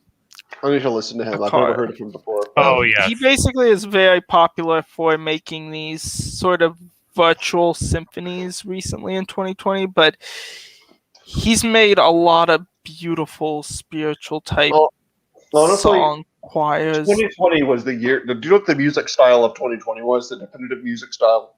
What? Bardcore. I can see that. That literally was that Bardcore was created because people are fucking bored in 2020. So they literally created like pumped up kicks in Anglo-Saxon, old Anglo-Saxon. Either way, I mean, I've been listening to that stuff before 2020. But it really but still, I think it is the definitive music. But either way, I think we should end here. Yeah. Good place. Pick up again tomorrow, and then we'll probably do another one on Thursday also. I know Edgar won't be able to join us tomorrow, but hopefully Darth Calhoun will be able to come and do all 4 nights. I should be able to. The last night will be a little iffy. No, we'll do the Fifth Awakens and Revenge of the Sixth.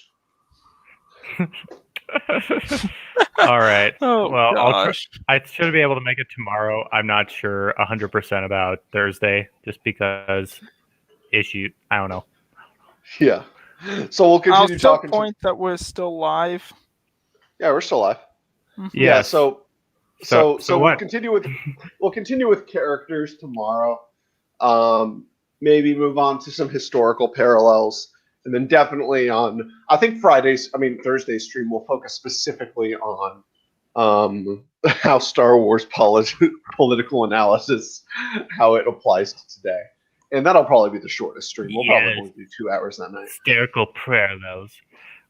Literally, the German Empire, I'll compare it all day to a lot of empires. Yes, I get the General Grievous piece sounds more like from the medieval period, but I mean, there are so many great composers in the 21st century that it's just John Williams is just a footnote in comparison. I disagree, but we'll agree to disagree. I highly disagree. Yeah, we'll agree to disagree. So, are we anyway? On that note, are we going to do SWTOR? Sure. Maybe I'm this. just getting it If you booted guys want to live stream, maybe this coming Monday. We can do a live stream. We can do a live stream. We can do a couple flashpoints. Let's do the Darth Malgus. Ooh, We can do the Darth Malgus flashpoint. Either way, I meant tonight. Are we going to log in tonight? I have to download I'm just the waiting game. for. It's doing that reorganizing data, so mine should be done hopefully soon. All right. I guess we can move over to Discord, and the audience can enjoy our conclusion music. Good night, everybody. Good night.